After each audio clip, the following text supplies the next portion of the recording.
Film की कहानी शुरू होती है एक जेल से, जिसके अंदर एक कैदी को जंजीरों में जकड़ा दिखाया है और फिर जेल के सिपाही वहां आकर जेल खोलते हैं और इस कैदी को घसीटते हुए जेल के ऊपर एक बालकनी में ले जाते हैं, जहां इस शहर के लोग चीखते चिल्लाते हुए नजर आते हैं। लोग गुस्से से इस आदमी को देखकर कातिल, खूनी, दरिंदा कहते हुए नजर आते हैं और जेलर एक गार्ड को सजा का ऐलान पढ़ने को कहता है। गार्ड भीड़ के सामने कहता है कि कोर्ट ने 2 दिन बाद इस कैदी को फांसी की सजा सुनाई है, लेकिन फांसी से पहले जल्लाद इसको सूली पर लटकाकर इसके हाथ पांव तोड़ देंगे। अब आखिर ये कैदी है कौन, देखते हैं। अब कहानी कुछ साल पीछे जाती है, जहां हम पेरिस के फिश मार्केट को देखते हैं, जो शहर की सबसे बदबू। यहाँ हम एक मछली बेचने वाली औरत को देखते हैं जिसका बच्चा पैदा होता है और वो मरा हुआ होता है, और इस औरत के पहले भी 4 बच्चे ऐसे पैदा हो चुके थे और वो बच्चे को पाँव मारकर इसे सड़ी हुई मछलियों के साथ नदी में फेंक देती है। लेकिन इस दफा इसने जिंदा बच्चा पैदा किया था और वो उसे भी फेंक देती है, यही समझकर कि वो भी मरा हुआ है। अब वहाँ खड़े लोग इस बच्चे को देख लेते हैं और इसकी माँ को बुरा भला कहते हैं। ये बच्चा वही कैदी था जिसे सजा का हुक्म हुआ था। इस कैदी का नाम जॉन था। इसके पास 2 खसूसियत थी। एक ये कि इसकी नाक ऐसी थी जो सूंघने का काम बहुत अच्छा सर अंजाम देती थी, और दूसरा ये कि जब भी कोई उसे खुद से दूर करता, इस शख्स की किसी न किसी तरह से मौत हो जाती। जैसे कि इसकी माँ जो इसे पैदा करते ही फेंक देती है, इसे फांसी की सजा सुनाई जाती है। और जॉन को एक मैडम गिलाट होती। जॉन की वजह से बाल्दीनी और इसके परफ्यूम पूरे पेरिस में मशहूर हो चुके होते हैं। 4 अलग अलग खुशबुएं होती हैं, यानी कि टोटल 12, और 12 खुशबुओं को इंसान आराम से पहचान सकता है। इससे हटकर अगर वो सोचता है कि वो ये काम कर दिखाएगा, वो बाल्दीनी से इसका तरीका सिखाने को कहता है और दुनिया का सबसे बेहतरीन तरीका देने का प्रॉमिस करता है।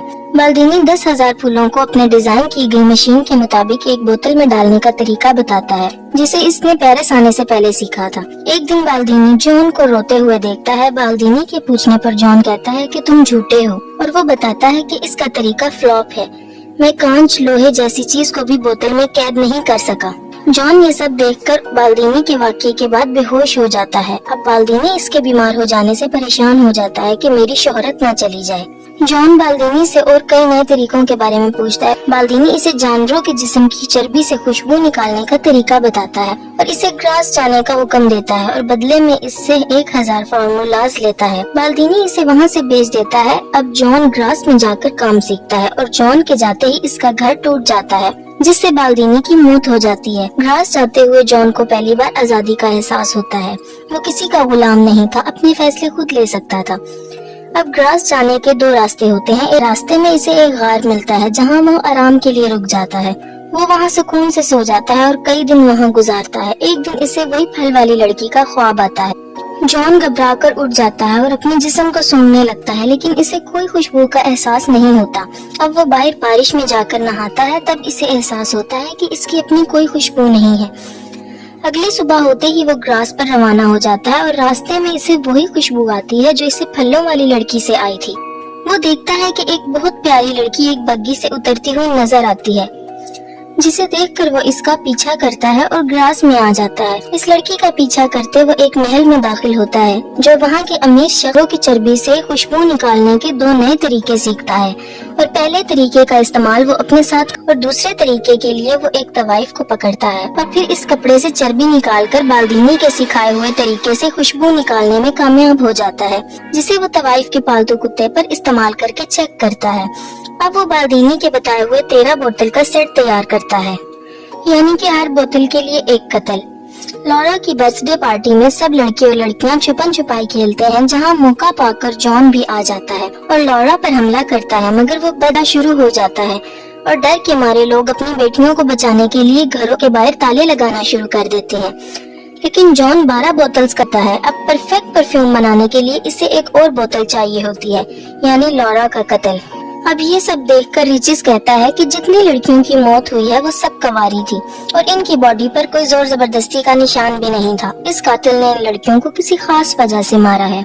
सब लोग मदद के लिए चर्च में जाते हैं और चर्च के फादर इनकी मदद की हामी भरते हैं। वहाँ एक आदमी आकर इस कातिल के पकड़े जाने की खबर सुनाता है, जिसे सुनकर ये सब लोग बेहद खुश होते हैं। रिचिस को इस खबर पर यकीन नहीं होता और वो अपनी बेटी के लिए फिक्रमंद हो जाता है। वो ग्रॉस था और पुलिस की इन्वेस्टिगेशन पर बाकी लड़कियों के बाल और कपड़े भी मिल जाते हैं। रिचिस अपनी बेटी लॉरा के साथ एक होटल में रात गुजारता है, जहाँ वो अपनी बेटी के कमरे की चाबी अपने रूम में ही रखता है और जॉन इसके कमरे से वो चाबी उठा लेता है और लॉरा के कमरे में जाता है। अब अगले दिन जैसे ही रिचिस कमरे में जाता है, लॉरा की लाश देखकर बेहद रोता है। अब जॉन 13वीं बोतल भी बनाकर कामयाब हो जाता है और इसे अपनी फाइनल बोतल में मिला देता है।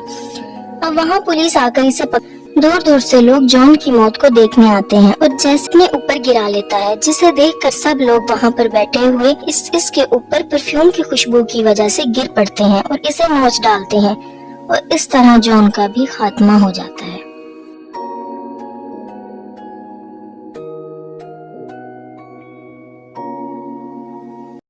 तो कहानी की शुरुआत होती है सुबह के 6 बजे। पुलिस एडी मिलर के घर पे जबरदस्ती घुस जाती है। एडी घबरा जाता है और कहता है कि आपको जरूर कोई गलतफहमी हुई होगी, आप किसी के घर में नहीं आ सकते। तो ऑफिसर लोग इन्हें सर्च वारंट दिखाकर कहते हैं हम सही घर में आए हैं, आपका बेटा जिमी कहाँ है। अब लोग आगे बढ़कर खुद ही जिमी के रूम में चले जाते हैं और जिमी से कहते हैं जिमी सुबह के 6:15 बजे हम तुम्हें मर्डर के इल्जाम में गिरफ्तार कर रहे हैं। वो जिमी से कहते हैं कि अगर तुम्हारे पास कोई भी नोकीली चीज या हथियार है तो वो तुम हमारे हवाले कर दो। जिमी बेड से उठ जाता है, उसकी पैंट इस टाइम गीली थी, इसीलिए लोग ने कहा क्या मैं तुम्हारे डैड को बुलाऊं। उसके डैड जिमी की पैंट चेंज करवाते हैं, जबकि पुलिस वाले अब पूरे घर की तोड़फोड़ करते हुए वहाँ से सबूत इकट्ठे करने लग जाते हैं। ऑफिसर मिशा मिलर फैमिली को बताती है कि हमने आपके बेटे को मर्डर के इल्जाम में गिरफ्तार किया है। इधर जिमी पुलिस की गाड़ी में डैड डैड चिल्लाता रह गया। अब पुलिस स्टेशन जाकर उन्हें सार्जेंट से मिलवाया जाता है। ऑफिसर लोग सार्जेंट को बताते हैं कि इसे हमने मर्डर के इल्जाम में पकड़ा है और ये सिर्फ 13 साल का है। अब वो सार्जेंट जिमी से बात करते हैं और कहते हैं मुझे इससे कोई फर्क नहीं कि तुमने मर्डर किया है या नहीं, मैं बस कुछ सवाल करूंगा जिसका तुमने सही जवाब देना है। क्या तुम्हें अपने राइट्स के बारे में कुछ पता है? क्या तुम्हारे पास कोई लॉयर है या हम स्टेशन से प्रोवाइड करें? जिमी यहाँ पर इन सारी चीजों के बारे में पूछने के लिए अपने डैड को बुलवा लेता है। सार्जेंट बताते हैं कि जिमी तुम्हारे लिए एक डिटेंशन अप्रूव हुई है, जिसके तहत पुलिस वाले तुम्हारे से केस की इंटेरोगेशन कर सकते हैं। जिमी को अब 1 साल में कैद कर दिया जाता है, जबकि ऑफिसर लोग एडी को यह भी बताते हैं कि जिमी चाहता है आप उसकी सपोर्टिंग एडल्ट बने, यानी इंटेरोगेशन के दौरान और अंडर टेस्टिंग के दौरान आप उसके साथ रहें। इसके बाद एक डॉक्टर जिमी के पास आती है और उससे कुछ सवाल करती है, जैसा कि उससे पूछती है कि तुम्हें पता है कि गिरफ्तार होने का क्या मतलब है। जिमी आंसर करता है हाँ, इनको लगता है कि मैंने एक मर्डर किया है। वो अगले सवाल करती है तुम्हें लॉयर की जरूरत क्यों पड़ सकती है? तो जिमी बताता है ताकि मैं प्रेशर में आकर कोई गलत जवाब न दूं। इस तरह के सवाल करके वो जिमी की मेंटल कंडीशन का अंदाजा लगा रही थी और बाहर जाकर वो ऑफिसर को बताती है कि बच्चा मेंटली बिल्कुल स्टेबल है। उसके चले जाने के बाद जिमी अपने डैड से कहता है डैड मैंने कुछ नहीं किया, क्या आपको तो मेरे पे बिलीव है ना? उसके डैड इमोशनल हो जाते हैं और कहते हैं जिमी मुझे तुम पे अपने से ज्यादा भरोसा है। इसके बाद ऑफिसर लोग एक लॉयर अरेंज करके लाते हैं जो पहले जिमी के डैड और फैमिली से मिलते हैं और फिर ऑफिसर से जिमी की केस के बारे में डिटेल्स लेना शुरू करते हैं। जिमी के प्रोटोकॉल्स के बारे में पूछते हैं कि जैसा कि जिमी को उन्होंने टॉर्चर तो नहीं किया, जिमी को खाना दिया या नहीं। इसके बाद जिमी को बुलाया जाता है, उसकी पिक्चर्स ली जाती है, जिमी अपने लॉयर से मिलता है और उसके बाद उसका मेडिकल टेस्ट किया जाता है, जिसमें उसका डीएनए चेक किया जाता है, उसके फिंगरप्रिंट्स चेक किए जाते हैं और ब्लड टेस्ट लिया जाता है। इसके बाद पुलिस ऑफिसर्स आकर जिमी से उसके फोन का पासवर्ड मांगते हैं, लेकिन जिमी का लॉयर ऐसा करने से मना कर देता है।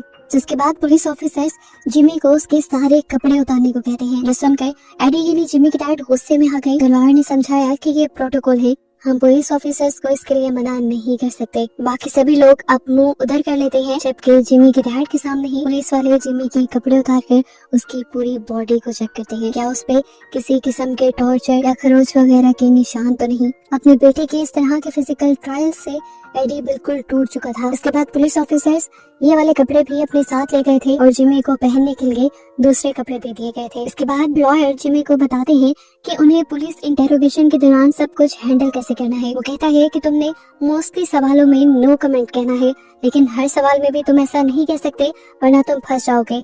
जिन सवालों के जवाब आसान हो वो तुम दे सकते हो, लेकिन जो सवाल तुम्हारे केस के मुतालिक हो उन पे नो कमेंट कह देना। इस टाइम पे मैं और तुम्हारे डैड तुम्हारे साथ होंगे तुम्हें डिफेंड करने के लिए, तुम पे कोई भी प्रेशर नहीं बनाएगा। इंटेरोगेशन का सिलसिला शुरू हो जाता है। पहला सवाल से किया जाता है कल रात तुम कहाँ थे, क्या कर रहे थे? जिमी नो कमेंट कह देता है। ऑफिसर लोग बताते हैं कि हमने तुम्हारी स्कूल से रिपोर्ट भी मंगवाई, तुम्हारी एजुकेशनल प्रोग्रेस काफी अच्छी है, लेकिन तुम्हारा बिहेवियर काफी दिनों से बुरा है, क्या मुझे बता सकते हो क्यों? वो जवाब देता है पता नहीं। अब ऑफिसर लोग उससे उसके दोस्तों के नाम पूछते हैं, लेकिन जिमी कहता है नो कमेंट। ऑफिसर कहते हैं तुम हमें बता सकते हो, उनको इससे कोई मसला नहीं होगा। पर जिमी जवाब देता है जो आपने मेरे साथ किया उसके बाद तो मैं बिल्कुल भी नहीं बताऊंगा। अब ऑफिसर्स उसके सामने कुछ अडल्ट कंटेंट की पिक्चर्स रखते हैं जो उसके इंस्टाग्राम हैंडल पे थी और उस पे बहुत सारे लाइक्स और कमेंट्स पे आए थे। ऑफिसर्स पूछते हैं जिमी ये सब क्या है, क्या तुम्हें इस तरह की लड़कियों को देखकर अट्रैक्शन फील होती है? जिमी हाँ में जवाब देता है। तो ऑफिसर दूसरा सवाल करते हैं कि तुम्हें ऐसी ही कोई दोस्त चाहिए? जिस पर जिमी जवाब देता है नहीं, ये सब मुझसे काफी बड़ी है। इसके बाद जिमी को उसके इंस्टाग्राम हैंडल से मिली उसके दोस्तों की पिक्चर्स दिखाई जाती है और इस टाइम जिमी इनके नाम भी बता देता है। लोग पूछता है कि तुम लोग एंटरटेनमेंट के लिए क्या करते हो? तो जिमी कह देता है कि हम बाहर घूमने फिरने जाते हैं और गेम्स खेलते हैं। ऑफिसर पूछते हैं कल रात पे क्या तुम उन्हीं के साथ खेल रहे थे? तो जिमी नो कमेंट कह देता है। फिर जिमी को बताया जाता है कि किस तरह पुलिस को उसके ऊपर मर्डर का शक हुआ था। कल रात मर्डर साइट पे उसके कपड़े तो नहीं मिले थे, लेकिन वहाँ पर उसके महंगे जूते मिल गए थे जिन पे अभी भी खून के निशान थे। जिमी ने अपने कपड़ों को तो जला दिया था, लेकिन वो अपने महंगे जूतों को ना जला पाया, जिससे उसे काफी अटैचमेंट थी और वही जूते उसे फंसा गए। खैर ये लोग दोबारा पॉइंट पे आते हैं। ऑफिसर मिशा उससे पूछते हैं क्या तुम केटी नाम की किसी लड़की को जानती हो? वो कह देता है हाँ, और खुद ही से एक सवाल कर देता है कि क्या इसका मर्डर हुआ है? और ऑफिसर लोग फौरन उसकी बात पकड़ लेते हैं, यानी तुम जानते हो कि रात क्या हुआ है। जिमी ने कि एक कमेंट किया था और अपने ही खिलाफ कर लिया था। अब एडी से पूछा जाता है कि कल रात आप कहाँ थे? तो एडी बताता है कि मैं पूरी रात ड्यूटी पे था और सुबह जब लौटा तो आप लोग फौरन आ गए। अब जिमी से डायरेक्ट सवाल होता है क्या तुमने केटी को मारा है? तो जिमी कहता है मैंने नहीं मारा, किसी और ने मारा होगा, आप मुझे गलत समझ रहे हैं।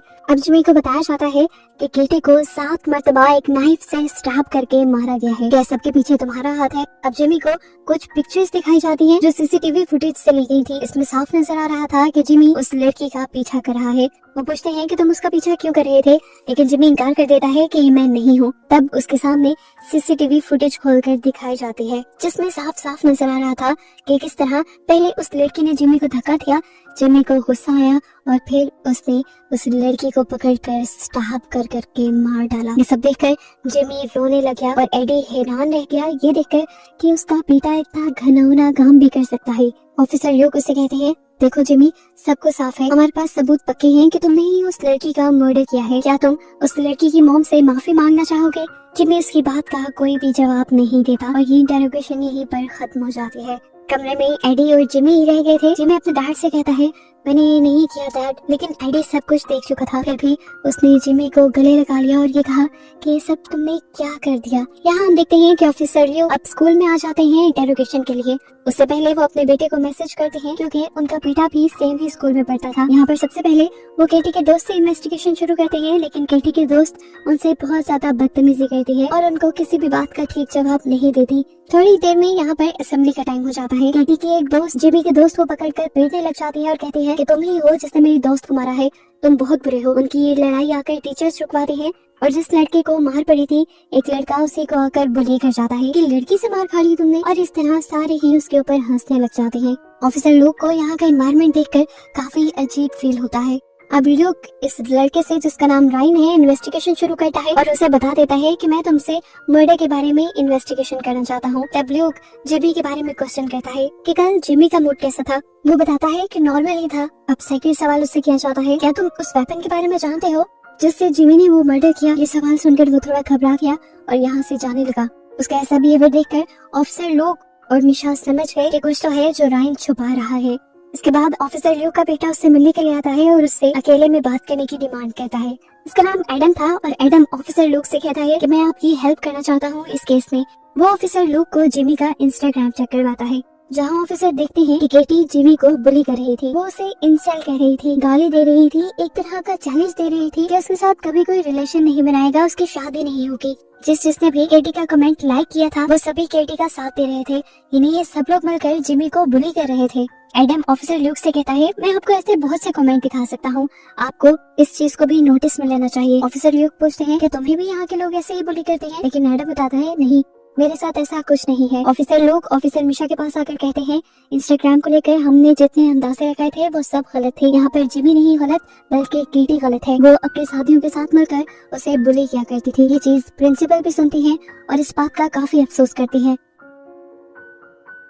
अभी तक फिलहाल ये लोग स्कूल में आने के मकसद को पूरा नहीं कर पाए थे। ये लोग अभी तक नहीं जान पाए थे कि जिमी को उसका वेपन कहाँ से मिला और उसने केटी का मर्डर आखिर किया क्यों। ऑफिसर लोग को लगा कि जरूर रायन को जानता है, इसीलिए वो फौरन रायन को पकड़ने के लिए उसकी क्लास में आ जाते हैं और रायन उनसे पहले ही क्लास से निकलकर बैक डोर से भागने की कोशिश करता है, लेकिन ऑफिसर ल्यूक के हाथों पकड़ा जाता है। वो पहले रायन से ये सवाल करते हैं कि केटी जिमी को इंसल्ट क्यों बोल रही थी। रायन कहता है ये बात आप उसके दूसरे दोस्तों से भी पूछ सकते हैं, मेरे पीछे क्यों पड़ गए हैं। ऑफिसर ने कहा कि वो सब तुम्हारे जैसे क्लोज फ्रेंड्स नहीं हैं। देखो मामले को समझो, एक लड़की मर चुकी है, मुझे बताओ क्या वो वेपन तुमने उसे दिलवाया था। ऑफिसर जब उस पे जोर डालते हैं तो वो बता ही देता है कि असल में वो वेपन मेरा था। इसी वजह से ऑफिसर रायन को भी अरेस्ट कर लेते हैं ताकि बाकी इन्वेस्टिगेशन उससे पुलिस स्टेशन में जाकर हो। क्या पता ये भी जिमी के साथ मिला हुआ हो। यहाँ हम देखते हैं कि एडी जब अपने बेटी की वजह से बहुत ज्यादा शर्मिंदा था, वो केटी की मर्डर साइट पे आकर वहाँ केटी के लिए बुके रखकर उसकी सोल के लिए प्रे करता है। अगले सीन में हमें दिखाया जाता है कि यहाँ पर एक साइकियाट्रिस्ट आई थी जिमी की मेंटल हालत का पता चलाने। वो जिमी को अपने साथ लाया हुआ सैंडविच भी देती है और उससे इधर उधर की बातें करने लगते हैं। काफी देर ऐसे गुजर जाने के बाद जिमी उससे पूछता है आप पॉइंट पे क्यों नहीं आ रही। जिमी उससे कहता है कि मुझे आपके नोट्स देखने हैं, मैं जानना चाहता हूँ कि आप मेरे बारे में लिखती क्या है। साइकियाट्रिस्ट उसे कहती है कि मैं ये तुम्हें नहीं दिखा सकती, ये सिर्फ जज के लिए है ताकि वो तुम्हारी मेंटल कंडीशन का अंदाजा लगा सके। तंग आकर जिमी गुस्से में आ जाता है। वो इनसे कहता है आप लोग एक ही बार मुझे जेल में क्यों नहीं डाल देते, इस तरह बार बार मुझे क्यों तंग करते हैं। तो साइकियाट्रिस्ट ने बताया तुम्हारे लिए अभी तक हमारे पास कोई प्रॉपर जगह नहीं है, ये जगह तुम्हारे लिए सिक्योर है। वो अब भड़क कर उठ खड़ा हुआ और बोला ये जगह सिक्योर लगती है, ये एक टॉर्चर सेंटर है, मुझे हर मिनट यहाँ पे किसी के चीखने और चिल्लाने की आवाजें सुनाई देती हैं। जिमी ने और जुनून में आकर वहाँ से अपना कप पी गिरा दिया। इतना शोर सुनकर बाहर से एक गार्ड आता है ये देखने के लिए कि यहाँ सब कुछ कंट्रोल है भी कि नहीं। साइकियाट्रिस्ट फिलहाल के लिए झूठ बोल देती है कि यहाँ सब ठीक है। फिर वो बाहर जाती है, थोड़ा रिलैक्स करती है और गार्ड्स के जरिए इसी टाइम की सीसीटीवी फुटेज देखते हैं जब जिमी ने ओवर रिएक्ट किया था। वो उसकी बॉडी लैंग्वेज के जरिए उसे समझना चाह रही थी। इसके बाद वो गुस्से में कमरे में आई और उसने जिमी से कहा मैं यहाँ पे तुम्हारा कन्फेशन लेने नहीं आई, मुझे बस तुम्हें समझना है, ठीक है। अब जो आप सवाल करेंगी मैं उनका ठीक ठीक जवाब दूंगा। वो सबसे पहले जिमी से सवाल करते हैं कि आपके डैड का आपकी मॉम के साथ कैसा बिहेवियर है। वो कहता है कि सबसे मेरे डैड का कोई ताल्लुक नहीं। अब साइकियाट्रिस्ट उससे पूछती है क्या तुम्हें कोई लड़की पसंद करती है, जिस पर वो भड़क सा जाता है और कहता है लड़कियां मुझे पसंद नहीं करती, बल्कि वो तो मेरे करीब आना भी पसंद नहीं करती क्योंकि मैं बदसूरत हूँ। साइकियाट्रिस्ट जवाब में कहती है ओ तो फिर तुम्हें कैसा फील होता है। उसकी ये बात जिमी को बुरी लग जाती है और जिमी कहता है आपको मुझसे ये सवाल नहीं करना चाहिए था, आपको मुझे तसल्ली देनी चाहिए थी कि नहीं ऐसा नहीं है, तुम प्यारे हो, क्या आप नॉर्मल लोगों की तरह बात नहीं कर सकते, आपको पता भी है कि बदसूरत होना कैसा होता है। जिमी कहता है दूसरा साइकियाट्रिस्ट आपसे बेहतर था, कम से कम वो मेरा पॉइंट समझ जाता था। तब साइकियाट्रिस्ट ने कहा कि जज को दो लोगों की ओपिनियन चाहिए। ये बात सुनते ही जिमी अग्रेसिव होकर उठ खड़ा हुआ और दोबारा से चिल्लाने लगा।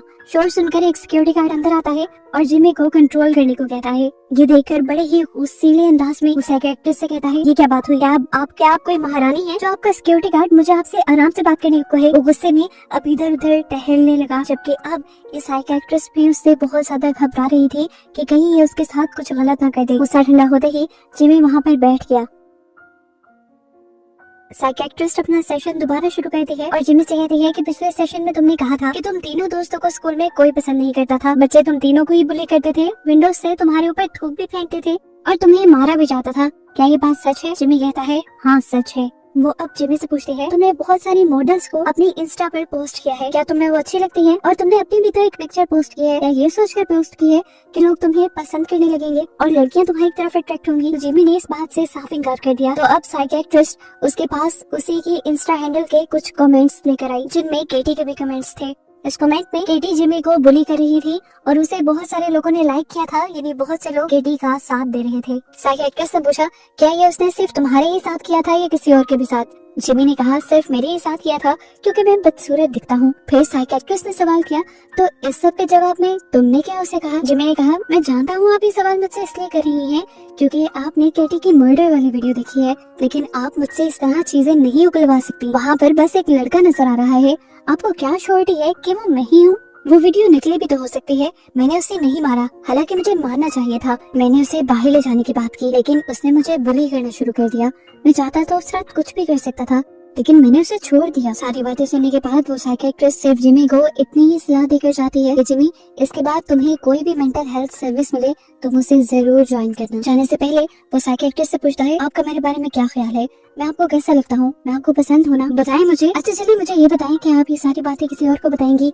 बिल्कुल मत बताना। वो अब एग्रेसिव हो चुका था, इसलिए सिक्योरिटी गार्ड उसे खींचकर उसके रूम तक ले जाने लगी और जाते जाते उसने चीख कर कहा कि मेरे डैड को बता दीजिएगा मैं यहाँ पर बिल्कुल ठीक हूँ। उसे जाने के बाद साइकियाट्रिस्ट सोचती है कितना अजीब लड़का है ये, इसे बिल्कुल भी अफसोस नहीं कि इसने एक लड़की का मर्डर किया है। खैर अब सीन कट होता है और कहानी में लगभग 13 माह का वक्त गुजर चुका है। हमें जिमी की फैमिली को दिखाया जाता है जो अभी तक जिमी के किए के दुख से बाहर नहीं निकले। आज एडी का बर्थडे भी था लेकिन वो बिल्कुल भी खुश नहीं था।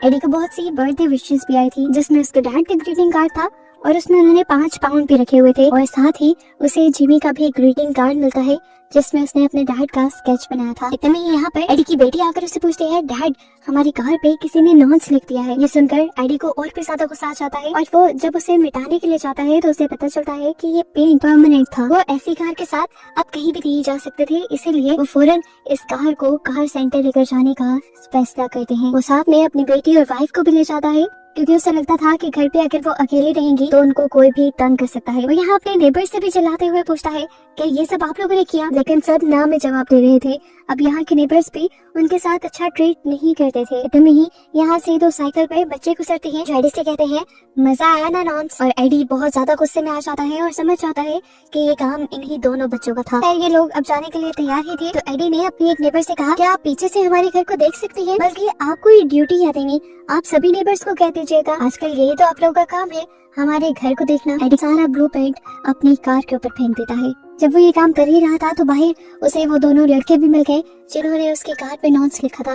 वो सब कुछ छोड़ छाड़ कर उन लड़कों को पकड़ लेता है और उनसे पूछने लगता है आखिर क्यों किया तुमने। लड़का घबरा गया और उसने कहा सॉरी मैंने बस मजाक किया था। एडी ने कहा क्या तुम्हारे लिए सब कुछ मजाक है, क्या हमारी फैमिली एक मजाक है, तुम्हारी एक हरकत ने हमारा पूरा दिन खराब कर दिया। वो हंसने ही वाला था लेकिन एडी ने थप्पड़ दिखाते हुए कहा अगर तुम्हारे मुंह से जरा सी भी हंसी निकली तो मैं तुम्हारा वो हश्र करूंगा कि तुम्हें याद ना रहे। एडी जब उसे छोड़ता है तो वो लड़का वहाँ से भागने लगता है और एडी उसकी साइकिल भी उठाकर उसके पीछे फेंक देता है। और जब वो अपनी कार के पास वापस आया तो यहाँ पे सिक्योरिटी गार्ड्स बोलने लगे थे क्योंकि पेंट गिरने की वजह से वो जगह काफी गंदी हो गई थी। सिक्योरिटी गार्ड कहता है ये जगह कौन साफ करेगा।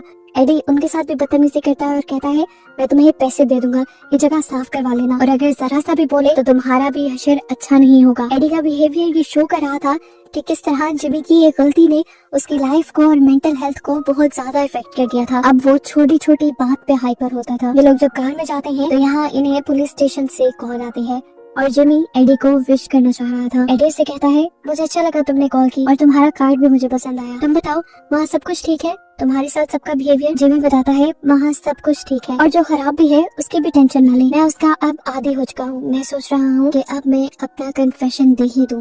ये बात सुनते ही वैन में सन्नाटा छा जाता है। जिमी एक और मर्तबा बोलता है आई एम सॉरी डैड, पर मैं अपना जुर्म अब कबूल कर लूंगा। इंटेंस माहौल को देखते हुए उसकी मॉम बात करते हुए उससे उसकी तबीयत के बारे में पूछने लग जाती है और जिमी कहता है मुझे लगा था कि मैं सिर्फ अपने डैड से ही बात कर रहा हूँ। वो अपनी मॉम और बहन से भी थोड़ी सी बात करता है और फोन कट कर देता है। सारा माहौल दुख से बदल गया था। ये आकर भी रोते रहे। अब एडी की वाइफ परेशान एडी के पास जाती है और उसे समझाती है देखो एडी, जिमी का जुर्म कबूल करना ही हम सबके लिए बेहतर है, उसकी लाइफ भी आगे बढ़ेगी और हम भी लाइफ में आगे बढ़ पाएंगे। तुम ये भी तो सोचो कि कम से कम हम ये जानते हैं कि जिमी जिंदा है। वो लड़की जिसे जिमी ने मार दिया उसकी माँ तो कभी उससे मिल भी नहीं सकती। यहाँ ये दोनों डिस्कस करते हैं कि शायद उनकी तरबियत में ही कोई कमी रह गई होगी। इसके बाद एडी जिमी के रूम में जाता है और देखता है कि जिमी ने ये रूम खुद अपने हाथों से सजाया था, लेकिन अब वो इन चीजों में से किसी को भी जिंदगी भर इस्तेमाल नहीं कर पाएगा। ये सोचते हुए वो फूट फूट कर रो देता है। एंड पे हमें जिमी को सजा देते हुए नहीं दिखाया जाता और ये सीरीज यहीं पर खत्म हो जाती है।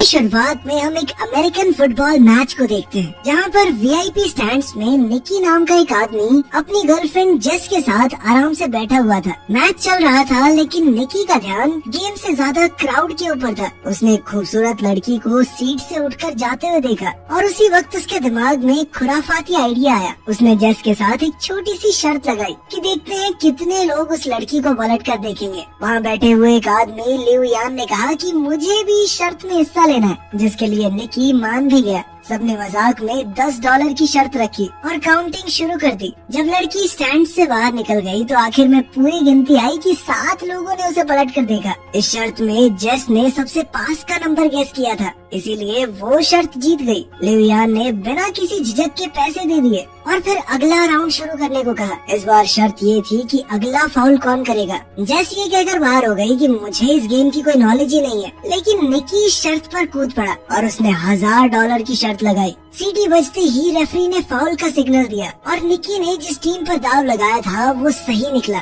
उसने शर्त जीती और पैसे अपनी पॉकेट में डाल लिए। लिव यान शर्त हारने के बाद भी और ज्यादा एक्साइटेड हो गया। उसने कहा कि अब की बार $5000 की शर्त लगाते हैं। इस बार का सवाल ये था कि अब की बार वो बॉल को पास करेंगे या उसे लेकर दौड़ेंगे। निकी 5000 का दाव खेलने में थोड़ा हिचकिचा रहा था, लेकिन आखिरकार वो मान ही गया। लिव यान ने गेस किया कि वो भागेंगे और निकी ने कहा कि पास करेंगे और सीटी बजते ही प्लेयर ने सच में बॉल लेकर दौड़ लगा दी, जिस वजह से निकी अब $5000 हार गया। अब निकी ने डिसाइड किया कि कोई बात नहीं, 5000 हार गए अब बंद करते हैं और उसने जेस से कॉफी पीने चलने को कहा। लेकिन लिव यान ने जिद पकड़ ली। उसने कहा कि तुम वीआईपी लाउंज में बैठे हो, पैसा तो है तुम्हारे पास, $5000 से क्या होता है, एक और बाजी खेलो, इस बार $10,000 की। और आखिरकार निकी मान ही गया। और अब सवाल था कि ये प्लेयर अगला पास सही तरीके से कामयाब कर पाएगा या नहीं। निकी ने प्रेडिक्ट किया कि हाँ, पास दे देगा ये, लेकिन दूसरी टीम ने पास को बीच में ही रोक लिया। अब निकी $15,000 हार चुका था। पैसे निकालते हुए निकी थोड़ा परेशान हुआ। उसने थोड़ा सोचा और कहा कि चल इस बार 50,000 की लगाते हैं। ये सुनकर जेस चौंक गई, लेकिन निकी गुस्से में दिख रहा था। इस वक्त किस्मत उसका साथ नहीं दे रही थी। वो अगली शर्त फिर से हार गया, जिसके बाद उसे 50,000 और देने पड़ गए। अब जेस ने उसे तुरंत रुकने को कहा, लेकिन निकी के ऊपर उसका गुस्सा और ईगो भारी पड़ गई। उसने बिना सोचे समझे अगली शर्त लगा दी $1,00,000 की। लिव यान ने मजाक उड़ाया और कहा कि तुम्हारे पास इतने पैसे हैं भी।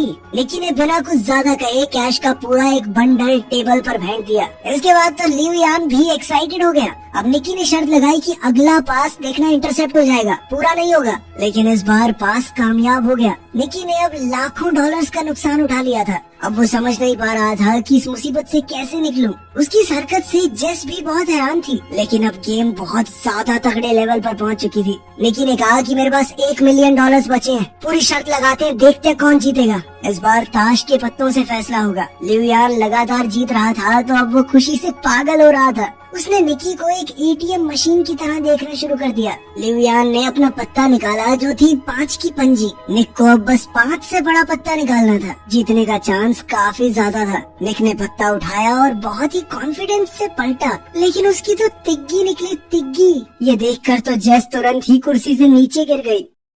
निकी ने जब गेम स्टार्ट की थी तो सिर्फ $4,000 लगाने का मूड था, लेकिन अब तक वो $1 मिलियन से ज्यादा हार चुका था, यानी लगभग 9 करोड़ रुपए के करीब। इस शर्मनाक हार के बाद उसके पास कहने को कुछ नहीं बचा था, तो उसने चुपचाप जेस का हाथ पकड़ा और उसे बाहर ले जाने लगा। उसका मन बहुत दुखी था, लेकिन लिव यान अभी भी उसे और चिढ़ाने लगा। उसने कहा कि यही होता है बेटे उस्ताद के साथ खेलने का नतीजा। निकी ने रुककर एक और शर्त लगाई $2 मिलियन की। अब आइडिया थोड़ा नया था। निकी ने चैलेंज दिया कि लिव यान किसी भी रैंडम प्लेयर को दूरबीन से चुन सकता है, और अगर निकी ने उसका जर्सी नंबर सही से गैस कर लिया तो जीत उसकी। लिव यान इस बात से थोड़ा कंफ्यूज हो गया। उसने कहा कि ये तो भाई दिमाग पड़ने वाली बात हो गई। उसे लग रहा था मानो निकी अपने पैर पर खुद कुल्हाड़ी मार रहा है। उसे थोड़ा शक भी था कि कहीं निकी कुछ चीटिंग तो नहीं कर रहा। उसके शक को दूर करने के लिए निकी ने कहा कि चल मैं गैस भी नहीं करता, इस बार जेस करेगी गैस। जेस ने गुस्से से निकी को देखा। उसे समझ नहीं आ रहा था कि आखिर ये चल क्या रहा है। क्या चांस है कि इतने लोगों में मैं जिसका जर्सी नंबर बोलूंगी वही होगा। ये कहकर वो वहाँ से जाने लगी, लेकिन लिव यान के सिक्योरिटी गार्ड ने उसे जाने से रोक लिया और उनके बीच छोटी सी झड़प हो गई। जेस ने खुद को थोड़ा शांत किया। निकी ने उससे कहा कि बस ग्राउंड में नजर घुमाओ और जो नंबर तुम्हें अपना सा लगे वो बोल दो। लिव यान ने दूरबीन उठाई और एक प्लेयर को चुना, जिसके बाद जेस ने दूरबीन ली और पूरी फील्ड को स्कैन किया। हर तरफ उसे जर्सी नंबर ही दिख रहे थे। कैसे गैस करे? तभी उसकी नजर एक जाने पहचाने चेहरे पर पड़ी और उसे निकी की बात याद आई कि जो नंबर तुम्हें अपना सा लगे उसे चुन लेना। वहाँ उनका दोस्त फरहाद 55 नंबर की जर्सी पहने हुए था। जेस को समझ आ गया कि ये सब निकी के प्लान का एक हिस्सा हिस्सा था। उसने कहा नंबर 55 और वो एकदम सही जवाब था। उसके जवाब से लिू यान दंग रह गया। जेस भी कुछ पलों के लिए सोच में पड़ गई कि निकी को पहले से ये कैसे मालूम था कि लिू यान उसी नंबर को सिलेक्ट करेगा, लेकिन इस वक्त ये सब जरूरी नहीं था। वो शर्त को जीत चुके थे तो उन्होंने $1 मिलियन का प्रॉफिट किया और सारा हारा हुआ पैसा भी वापस मिल गया।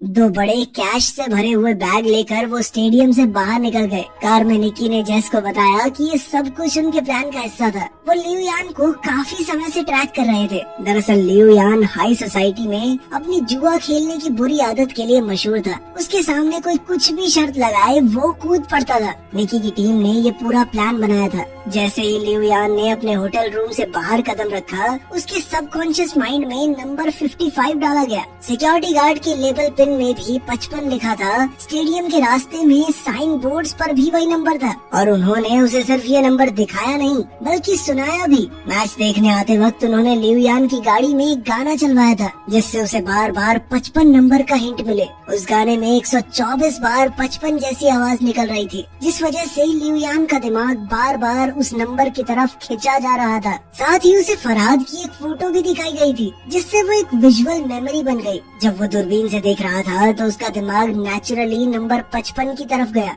और जेस ने फरहाद को देखते ही 55 कह दिया। जेस को पहले से कुछ भी इसलिए नहीं बताया गया था ताकि इस पूरी गेम के दौरान उसके एक्सप्रेशन बिल्कुल असली रहें, ताकि किसी को भी उन पर शक न हो। ये सब सुनकर तो जेस निकी से पूरी तरह इम्प्रेस हो गई। इसके बाद कहानी कुछ दिन पहले जाती है। कुछ दिन पहले की ही बात है। निकी एक कमरे में बेड पर था और उसके सर पर एक आदमी ने बंदूक तान रखी थी। उसके पास में ही जेस बैठी थी जिसे वो बस कुछ ही दिन पहले मिला था। ये साफ दिख रहा था कि निकी को किसी ने अपने जाल में फंसा रखा है, लेकिन उसके चेहरे पर डर का नामो निशान नहीं था। उसने सीधा कह दिया कि मेरे पास एक भी पैसा नहीं है, अगर गोली चलानी है तो चला लो। गन वाले आदमी ने उसके रिएक्शंस को समझा और तुरंत पहचान गया ये आदमी खिलाड़ी है, हमसे बड़ा ठग है ये। और उसका अंदाजा बिल्कुल सही था। निक एक बेहतरीन ठग है जो कि छोटी मोटी चोरियां करता है, वो भी बहुत सफाई से। जेस ही उसे फंसाकर इस कमरे में लाई थी तो उसने जेस के अंदर एक नेचुरल टैलेंट देखा। जेस उस वक्त तक कुछ नहीं समझ पाई थी।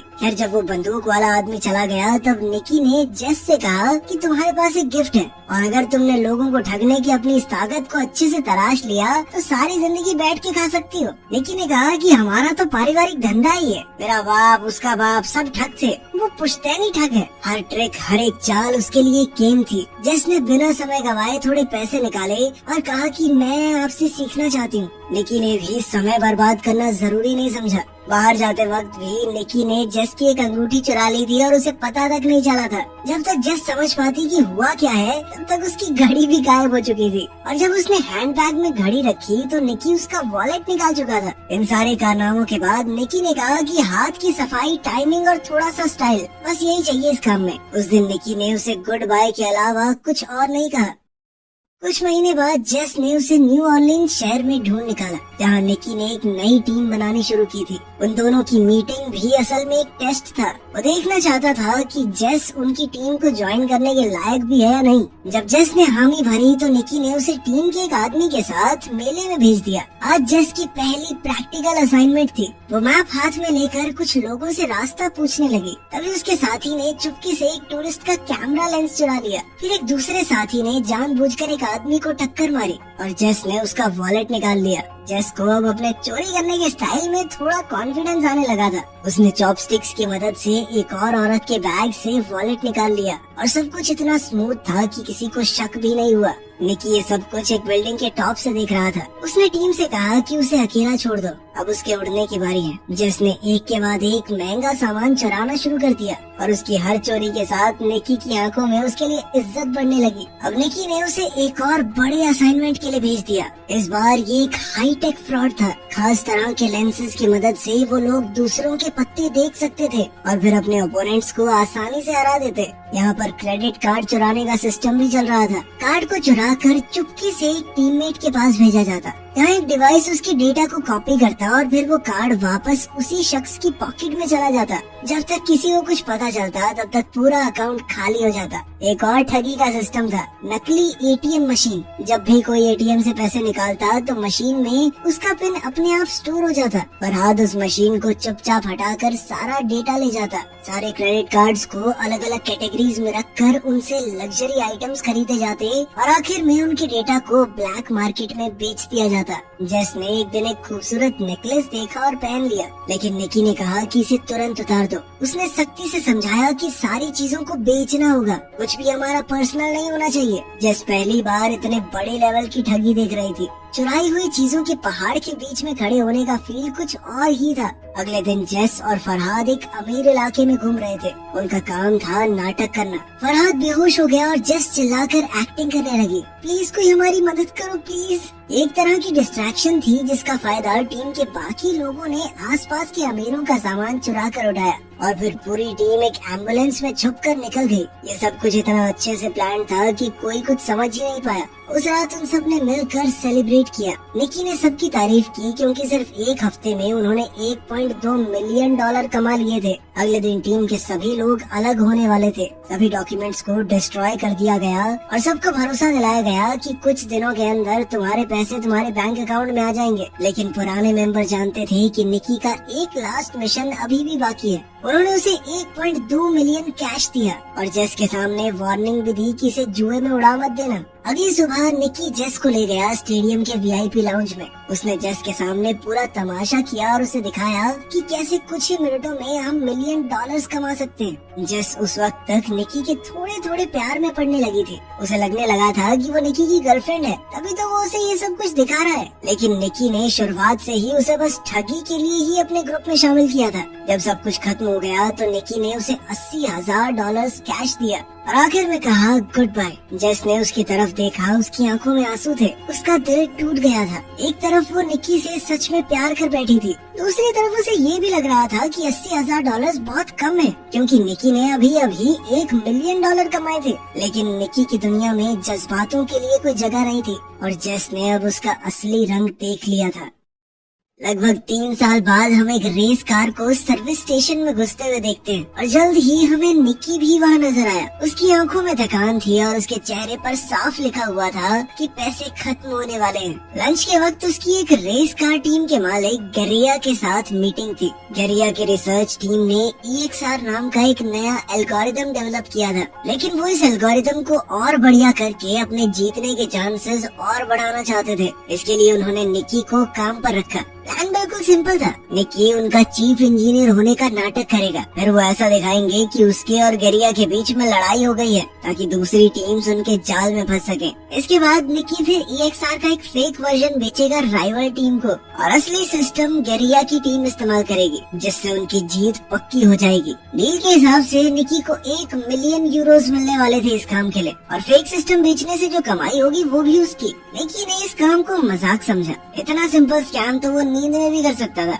लेकिन गरिया के बटलर को उस पर बिल्कुल भरोसा नहीं था। उसने सीधा निकी को धमकाते हुए कहा कि अगर कुछ भी गड़बड़ की ना तो गोली सीधी छाती में मारूंगा तेरी। निकी ने एक टक्सीडो पहना और शाम को एक पार्टी अटेंड करने के लिए निकल गया। उनका प्लान था भीड़ के बीच में अपना झगड़ा करना, और उनका प्लान तो तभी बिखर गया जब जेस ने एंट्री मारी एक लाल ड्रेस में सीढ़ियों से उतरते हुए, और वो सीधा जाकर गरिया के गले लग गई। ये देखकर निकी का दिमाग घूम गया। उसने जेस को 3 साल से देखा ही नहीं था और अब वो किसी और के साथ थी, और वो भी उस आदमी के साथ जिसने निकी को काम पर रखा है। जेस ने आराम से निकी के पास आकर कहा कि अब मैं कोई ठग नहीं हूँ और जो कुछ भी 3 साल पहले हुआ था अब उन बातों का कोई मतलब नहीं। उसने ये भी कहा कि गरिया को निकी और उसके बीच के पुराने रिश्तों के बारे में कुछ नहीं पता और कहा कि अगर ये बात दबी रहे तो ही बेहतर होगा। ये सब सुनकर निकी का खून खौल गया। उसने वोडका का ग्लास उठाया और एक ही बार में खाली कर दिया। पहले उसे लड़ने के लिए एक्टिंग करने की जरूरत थी, अब तो उसे वैसे ही खुंदक आ रही थी गरिया पे,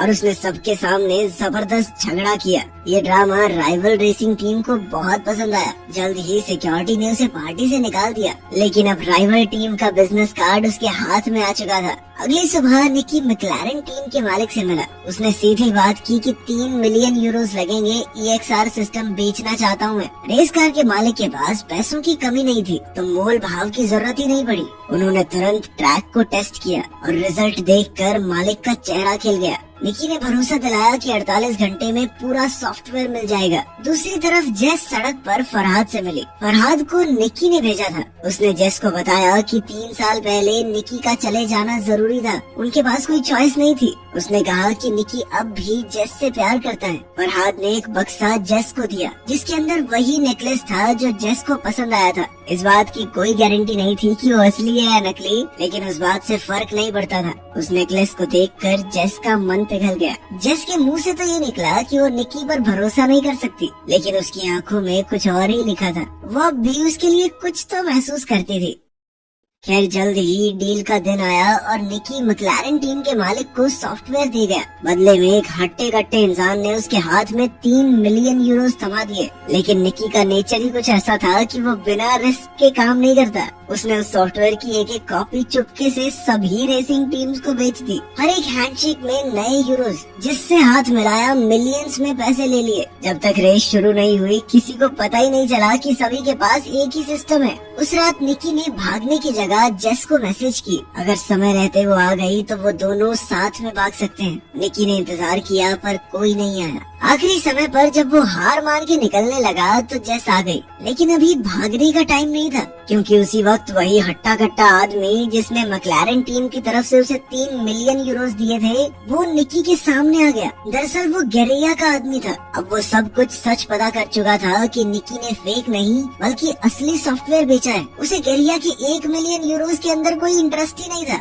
अब वो अपना पूरा गियर पहनकर निकी की कार से जानबूझकर टकरा गया। निकी और जेस एक घातक एक्सीडेंट के बाद पकड़े गए। उन दोनों को बांधने के बाद सारा कैश गेरिया के सामने रख दिया गया। निकी की इस हरकत से गेरिया बहुत गुस्से में था। उसने इस प्रोग्राम को बनाने में 40 मिलियन यूरोस लगाए थे और अब सारे के सारे बर्बाद हो चुके थे। सबसे बड़ी बात तो ये थी कि गेरिया समझ ही नहीं पाया कि निकी ने असली सॉफ्टवेयर कैसे चुरा लिया। जब निकी ने कुछ नहीं बताया तो गेरिया ने जेस का नाक दबा दिया, जिसके बाद उसकी सांसें रुकने लगी और निकी ये देखकर टूट गया। उसने सब कुछ बताया कि उसने जेस का अपने लिए पुराना प्यार जगाकर उसे एक नेकलेस पहना दिया जिसके अंदर एक खास चिप लगी हुई थी। जैसे ही गेरिया ने वो सॉफ्टवेयर खोला, उस नेकलेस के जरिए निकी ने उसका पासवर्ड और डेटा चुरा लिया। ये सुनकर तो जेस का दिल टूट गया। उसकी आंखों से आंसू बहने लगे और गेरिया और उसके लोग हंसने लगे। उन्हें कहानी तो अच्छी लगी, लेकिन उन्हें निकी की बात पर भरोसा नहीं हुआ। गेरिया ने बताया कि जेस उसकी कोई गर्लफ्रेंड नहीं थी। मैं जानता हूँ ये पैसों के लिए मेरे साथ थी। उधर जेस ने भी कबूल किया कि वो सिर्फ उसकी महंगी घड़ियों की कलेक्शन चुराना चाहती थी। निकी इस बात से हैरान था कि जेस ने उसे जलाने के लिए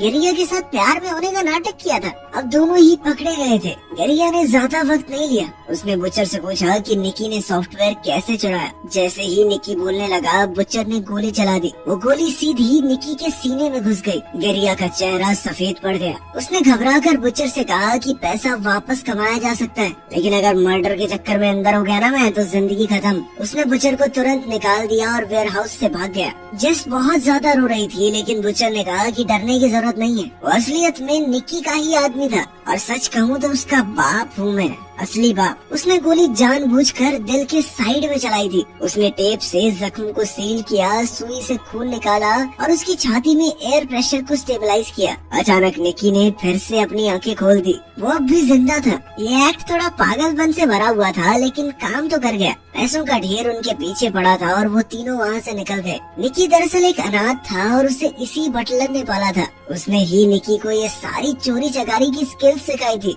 रूल था कि कभी इमोशनल मत होना, लेकिन अब निकी सच में जेस से प्यार करने लगा था। बटलर ने दोनों को एक सड़क किनारे छोड़ा और सारे पैसे लेकर चला गया। निकी के हाथ कुछ भी नहीं आया, लेकिन हॉस्पिटल जाते हुए निकी ने गाड़ी में देखा कि गेरिया की 2 लाख यूरोस की घड़ी जेस के हाथ में थी। दोनों ने एक दूसरे को देखा और मुस्कुरा दिए। इस चालबाजी और हाथ की सफाई के साथ वो दुनिया के किसी भी कोने में भूखे तो नहीं मरे। इनकी शुरुआत होती है चक को दिखाने से। वो हैरान रह गया ये देखकर कि इस आलीशान बंगले को मैंने भारी रकम अदा करके खरीदा है, उसमें तो बारिश का पानी टपक रहा है। तो उसने फौरन इस चीज की तस्वीर बनाकर प्रॉपर्टी एजेंट को सेल कर दी और दिल ही दिल में उसे बुरा भला कहने लगा। इसके बाद वो अपनी वाइफ, जिसका नाम मारिया था, उसके स्टूडियो में गया ये चेक करने कि कहीं वहाँ भी पानी टपक तो नहीं रहा। उसकी वाइफ मारिया एक फैशन डिजाइनर और इस टाइम लाइव सेशन कर रही थी और अपनी डिजाइनिंग का एक्सपीरियंस शेयर कर रही। खुशकिस्मती से उसका स्टूडियो पूरी तरह से सूखा हुआ था। तभी चक की नजर कमरे के कोने में खड़ी पुरानी मॉडलिंग डमी पर गई, जिसे उसकी वाइफ इतना ज्यादा पसंद करती थी कि वह बंगले में भी अपने साथ ले आई। इसके बाद वो बंगले के बाहर गया ये चेक करने कि कहीं बाहर भी तो कोई मसला नहीं है। तभी उसका पड़ोसी चक के पास आया। वो इस बात से हैरान था कि आखिरकार ये बंगला भी कैसे गया। उनकी बातचीत के दौरान पड़ोसी ने ये राज खोला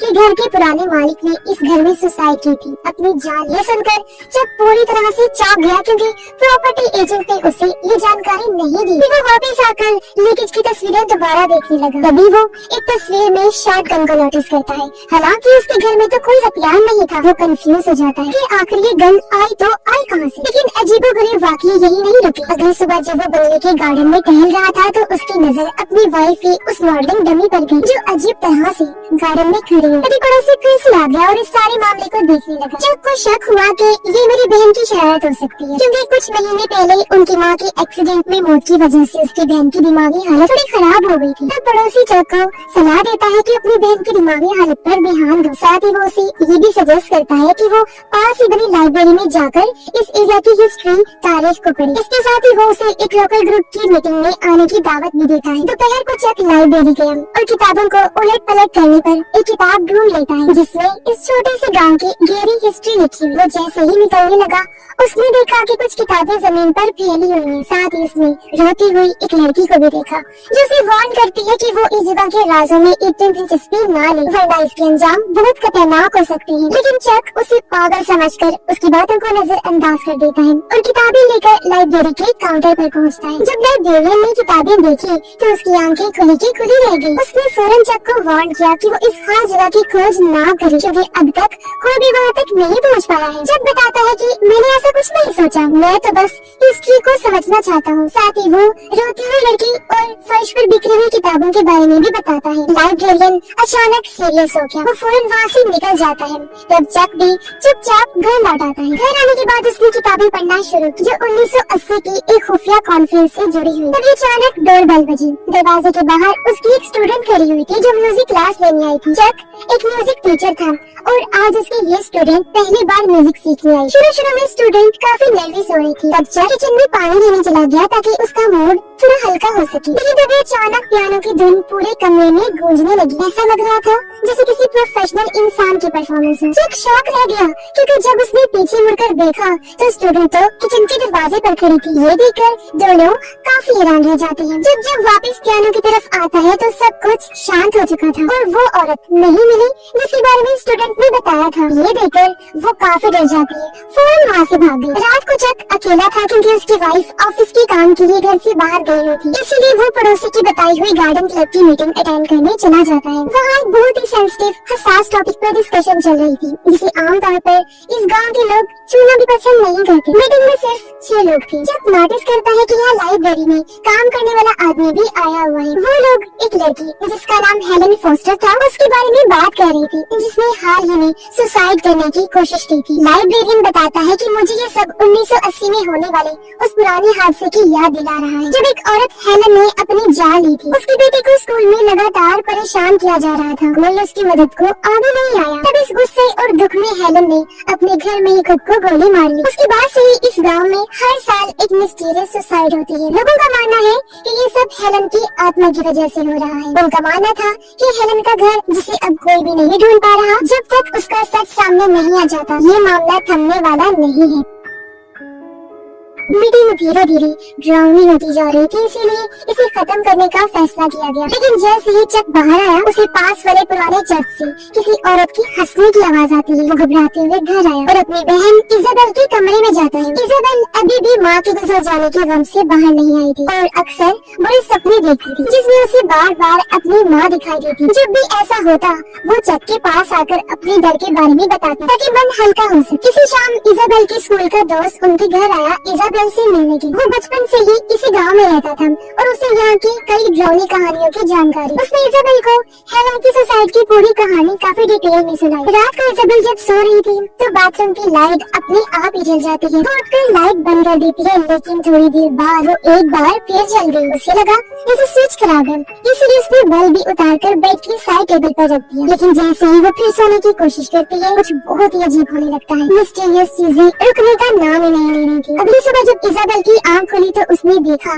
कि बाहर तो सूरज निकल आया है। पहले तो उसे लग रहा था जैसे कोई बुरा सपना था, लेकिन जब उसकी नजर अपने बेड के साइड टेबल पर रखी बल्ब पर पड़ी तो उसे एहसास हुआ कि जो कुछ भी रात को हुआ वो सब हकीकत था। इजाबेल फौरन ये बात अपने दोस्त को बताती है। तभी उसके पास भाई चक का फोन आया जो इजाबेल को फौरन घर वापस आने को कहता है। जब इजाबेल घर पहुंची तो उसने देखा कि उसकी भाभी मारिया काफी घबराई हुई थी। असल में कुछ टाइम पहले मारिया अपने डिजाइन स्टूडियो में लाइव सेशन कर रही थी। तब कुछ अजीब हुआ, उसके पीछे रखे डमी मॉडल का हाथ अपने आप ही हिलने लगता है। उसी टाइम उसकी बेस्ट फ्रेंड जो लाइव देख रही थी फौरन उसे कॉल करती है। तब मारिया को लगा कि शायद वो मुझे ब्राइडल ड्रेस के बारे में टोकना चाहती है, इसलिए मारिया वीडियो बनाकर भेज देती है और बताती है कि ड्रेस तो पहले से ही तैयार है। लेकिन जब वो दोबारा कैमरे के सामने बैठी तो हैरान रह गई क्योंकि डमी मॉडल वहाँ से गायब हो गई थी। उससे पहले ये महसूस नहीं हुआ था कि वो हिल रही है। और तभी उसकी दोस्त ने मैसेज पर मैसेज भेजने शुरू कर दिए कि फौरन कमरे से बाहर निकलो। लेकिन मारिया ने इन बातों को हल्के में लिया और अपना लाइव सेशन जारी रखा। कुछ देर बाद जब वो डमी मॉडल की ड्रेस दिखाने गई तब जाकर उसने देखा कि वो तो वहाँ पर थी ही नहीं। अचानक पास वाले कमरे से तेज आवाज आई। मारिया पहले सहमी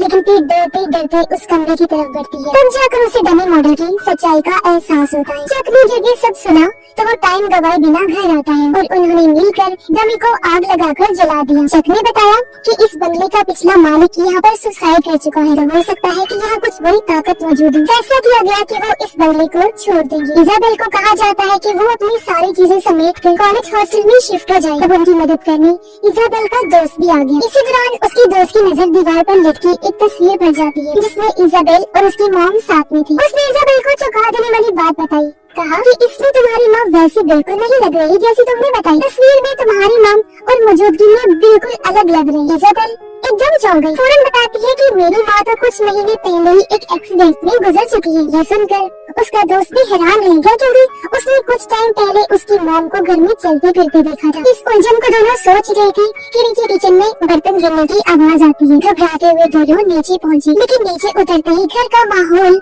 जैसे पूरी तरह बदल चुका था। कमरे में ठंड कुछ ज्यादा ही हो गई थी। हवा भी अजीब किसी सिस्कियों की तरह चल रही थी। उसका दोस्त ये सब बर्दाश्त नहीं कर पाया और किसी बहाने से बाहर चला जाता है। जैसे ही वो गया इजाबेल को अपने पीछे से किसी के हल्का सा नाम पुकारने की आवाज आती है। डरते डरते उसने पीछे मुड़कर देखा लेकिन कुछ नजर नहीं आया।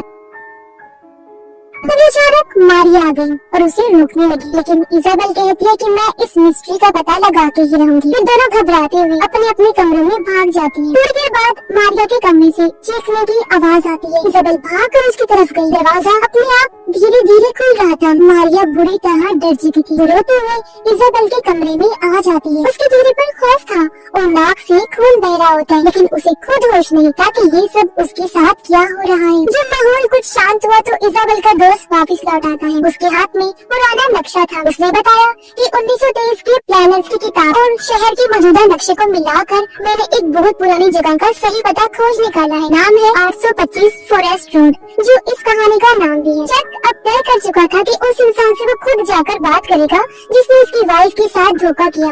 इजाबेल भी उसके साथ जाने की जिद करती है। तभी बाहर एक एजेंट आ जाती है जो एक एड शूट के लिए मदद मांगने आई लेकिन चक को तो उस जरूरी काम से फौरन बाहर जाना था। मारिया इसकी हालत पहले से नॉर्मल थी। वो एजेंट की मदद के लिए रुक जाती है। इजाबेल को कुछ गड़बड़ लग रही थी इसलिए उसने अपने दोस्त को मारिया के साथ ही रुकने का कहा। जबकि चक और इजाबेल एक साथ उस पुराने एड्रेस की तरफ निकल पड़ती हैं, यानी 825 फॉरेस्ट रोड। रास्ते में चक ने कहा कि अगर ये वही घर निकला ना तो मैं इस घर को आग लगा दूंगा। जबकि उधर मारिया एड शॉट में एजेंट की मदद कर रही थी लेकिन अचानक से एजेंट कोई अजीब सी अनजान जुबान में बोलने लगी। दूसरी तरफ चक और इजाबेल अब घने जंगल से गुजरते हुए एक खंडर जैसे घर तक पहुंच गई थी। खिड़की तोड़कर वो अंदर आ गई और कोई नंबर जैसी निशानी को ढूंढने लगी। इजाबेल धीरे धीरे से ऊपर वाली मंजिल पर गई और देखती है कि ये हवेली अंदर से तो बिल्कुल चक के घर जैसी है। तभी किसी की परछाई उसके पीछे से गुजरती है। इसी टाइम मारिया जो घर पर थी अचानक 1980 के पुराने वाक़ये की बातें करने लगी। वो कहती है कि मेरी बेटी को स्कूल में बुरी तरह तंग किया गया था। उसने कई बार लोगों से मदद मांगी लेकिन किसी ने हाथ नहीं बढ़ाया। असल में उस औरत की आत्मा जिसने सुसाइड किया था यानी कि हेलन वो पूरी तरह मारिया की बॉडी में समा चुकी थी। दूसरी तरफ जब को जमीन के नीचे एक लकड़ी का बॉक्स मिला, उसमें बहुत सारी लेटर्स थी जो स्कूल को लिखी गई थी। ये खत एक ही औरत के हाथ के लिखे हुए थे, लेकिन सब वापस लौट कर आ गए थे। उसके घर का पता भी खत पर लिखा हुआ था। जब को एहसास होता है कि पहले वाले घर का एड्रेस यानी कि उस औरत के घर का और इस घर का एड्रेस यानी कि 825 फॉरेस्ट रोड एक ही जगह है। यही वजह है कि आत्मा इस घर में आती, क्योंकि ये कभी उसका जो हुआ करता। जब डरता हुआ ऊपर गया इजाबेल को लेने के लिए, क्योंकि उन्हें फौरन यहाँ से निकलना था, लेकिन इजाबेल एक जगह चुपचाप खड़ी हुई थी। उधर इजाबेल के दोस्त को भी यकीन हो गया था कि मारिया में कुछ अजीब हो रहा है। उसने जानबूझकर उससे उसकी बेटी का नाम पूछा।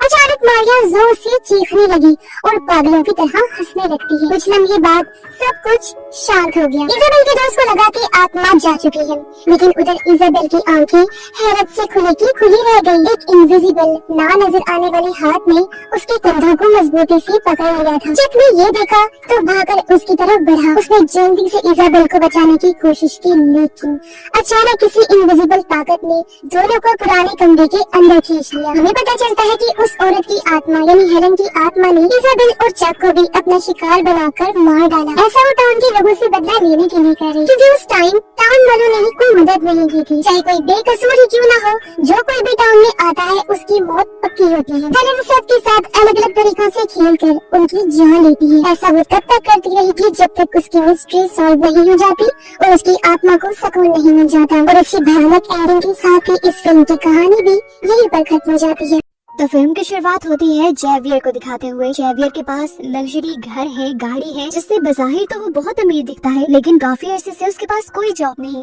इसी वजह से उसके घर के हालात बहुत ज्यादा खराब हैं। जेवियर ने बहुत सारे जॉब्स इंटरव्यू दिए, लेकिन किसी एक में भी सिलेक्ट ना हो पाया। और एक शाम उदास जब वो घर लौटा तो उसकी वाइफ ने उसे मशवरा दिया कि तुम अपना ये लग्जरी घर और गाड़ी सेल कर दो। ना चाहते हुए भी जेवियर को ये बात माननी पड़ती है। उसने अपनी हाउस हेल्पर को भी निकाल दिया था और अपनी जॉब जाने की वजह से वो बहुत ज्यादा उदास थी। उसे जेवियर के ऊपर डुप्लीकेट चाबियां फेंकी और यहाँ से चली गई। जेवियर अब एक छोटे अपार्टमेंट में शिफ्ट हो चुका था। उसने एक शॉर्ट कोर्स भी ज्वाइन कर लिया ताकि उसकी प्रोफाइल बेहतर हो सके और जॉब के मौके उसे ज्यादा मिल सके।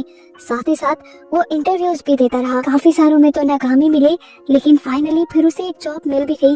वो बहुत ज्यादा खुश था, लेकिन तब तक जब तक उसे ये पता नहीं चला कि उसे पहले 6 महीने इस कंपनी में अनपेड इंटर्नशिप करनी होगी। समझने कि फ्री में काम करना होगा एक्सपीरियंस के लिए। जेवियर इस टाइम बहुत ज्यादा उदास हो चुका था। वो इस जॉब से भी इनकार करके चला आता है। जाते हुए उसे अपनी कार में से वो चाबी मिलती है जो उसकी हेल्पर उसके मुंह पर फेंक कर गई थी। उसने वो कीज उठाई और अपने पुराने घर की तरफ मुड़ गया। काफी देर वो बाहर खड़ा रहा और जब उसने देखा कि घर में रहने वाले नए लोग यहाँ से जा चुके हैं तो वो सबसे छुपते हुए उसी घर में घुस गया। जेवियर इस घर में नए ऑनर की पिक्चर देखता है। इस घर से दिखने वाला प्यारा व्यू देखता है जो उसकी हमेशा से याद था और काफी देर यहाँ स्पेंड करता है, जिससे उसे काफी बेहतर फील होने लगा। और फिर वो घर चला गया। अगले दिन दोबारा वो आया। आज तो वो इस घर की तलाशी भी लेने लगा था। उसे घर में बहुत सारे डॉक्यूमेंट्स और एक रेड कलर का टोकन मिला। ये टोकन एक रिहाब सेंटर का था।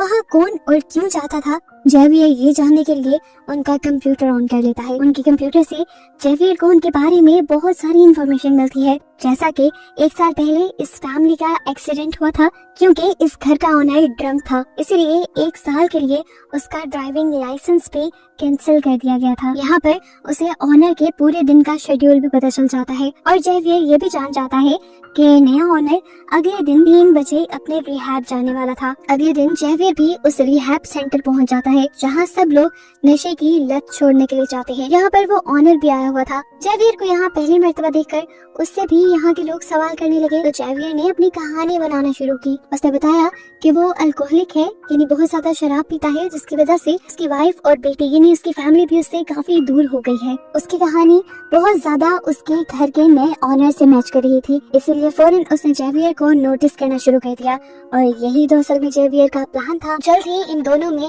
बातचीत होकर अच्छी दोस्ती बन जाती है। इस लड़के का नाम हमें टॉमस पता चलता है। अगले दिन जेवियर दोबारा टॉमस के घर जाता है, उसका कंप्यूटर ऑन करता है और उसके शेड्यूल में बहुत सारे चेंजेस कर देता है। अब क्योंकि ये शेड्यूल उसके मोबाइल से भी इंटरलिंक था तो उसके मोबाइल वाला शेड्यूल भी चेंज हो गया। टॉमस का कैलेंडर चेंज होने की वजह से वो अपनी बेटी को स्कूल से लेने बहुत लेट पहुंचता है और ऐसे उसकी वाइफ और बेटी यानी उसकी फैमिली उससे बहुत नाराज होती है। इस दिन की वजह से टॉमस बहुत ज्यादा उदास हो चुका था। वो बहुत ज्यादा एफर्ट कर रहा था अपनी फैमिली को ठीक करने की।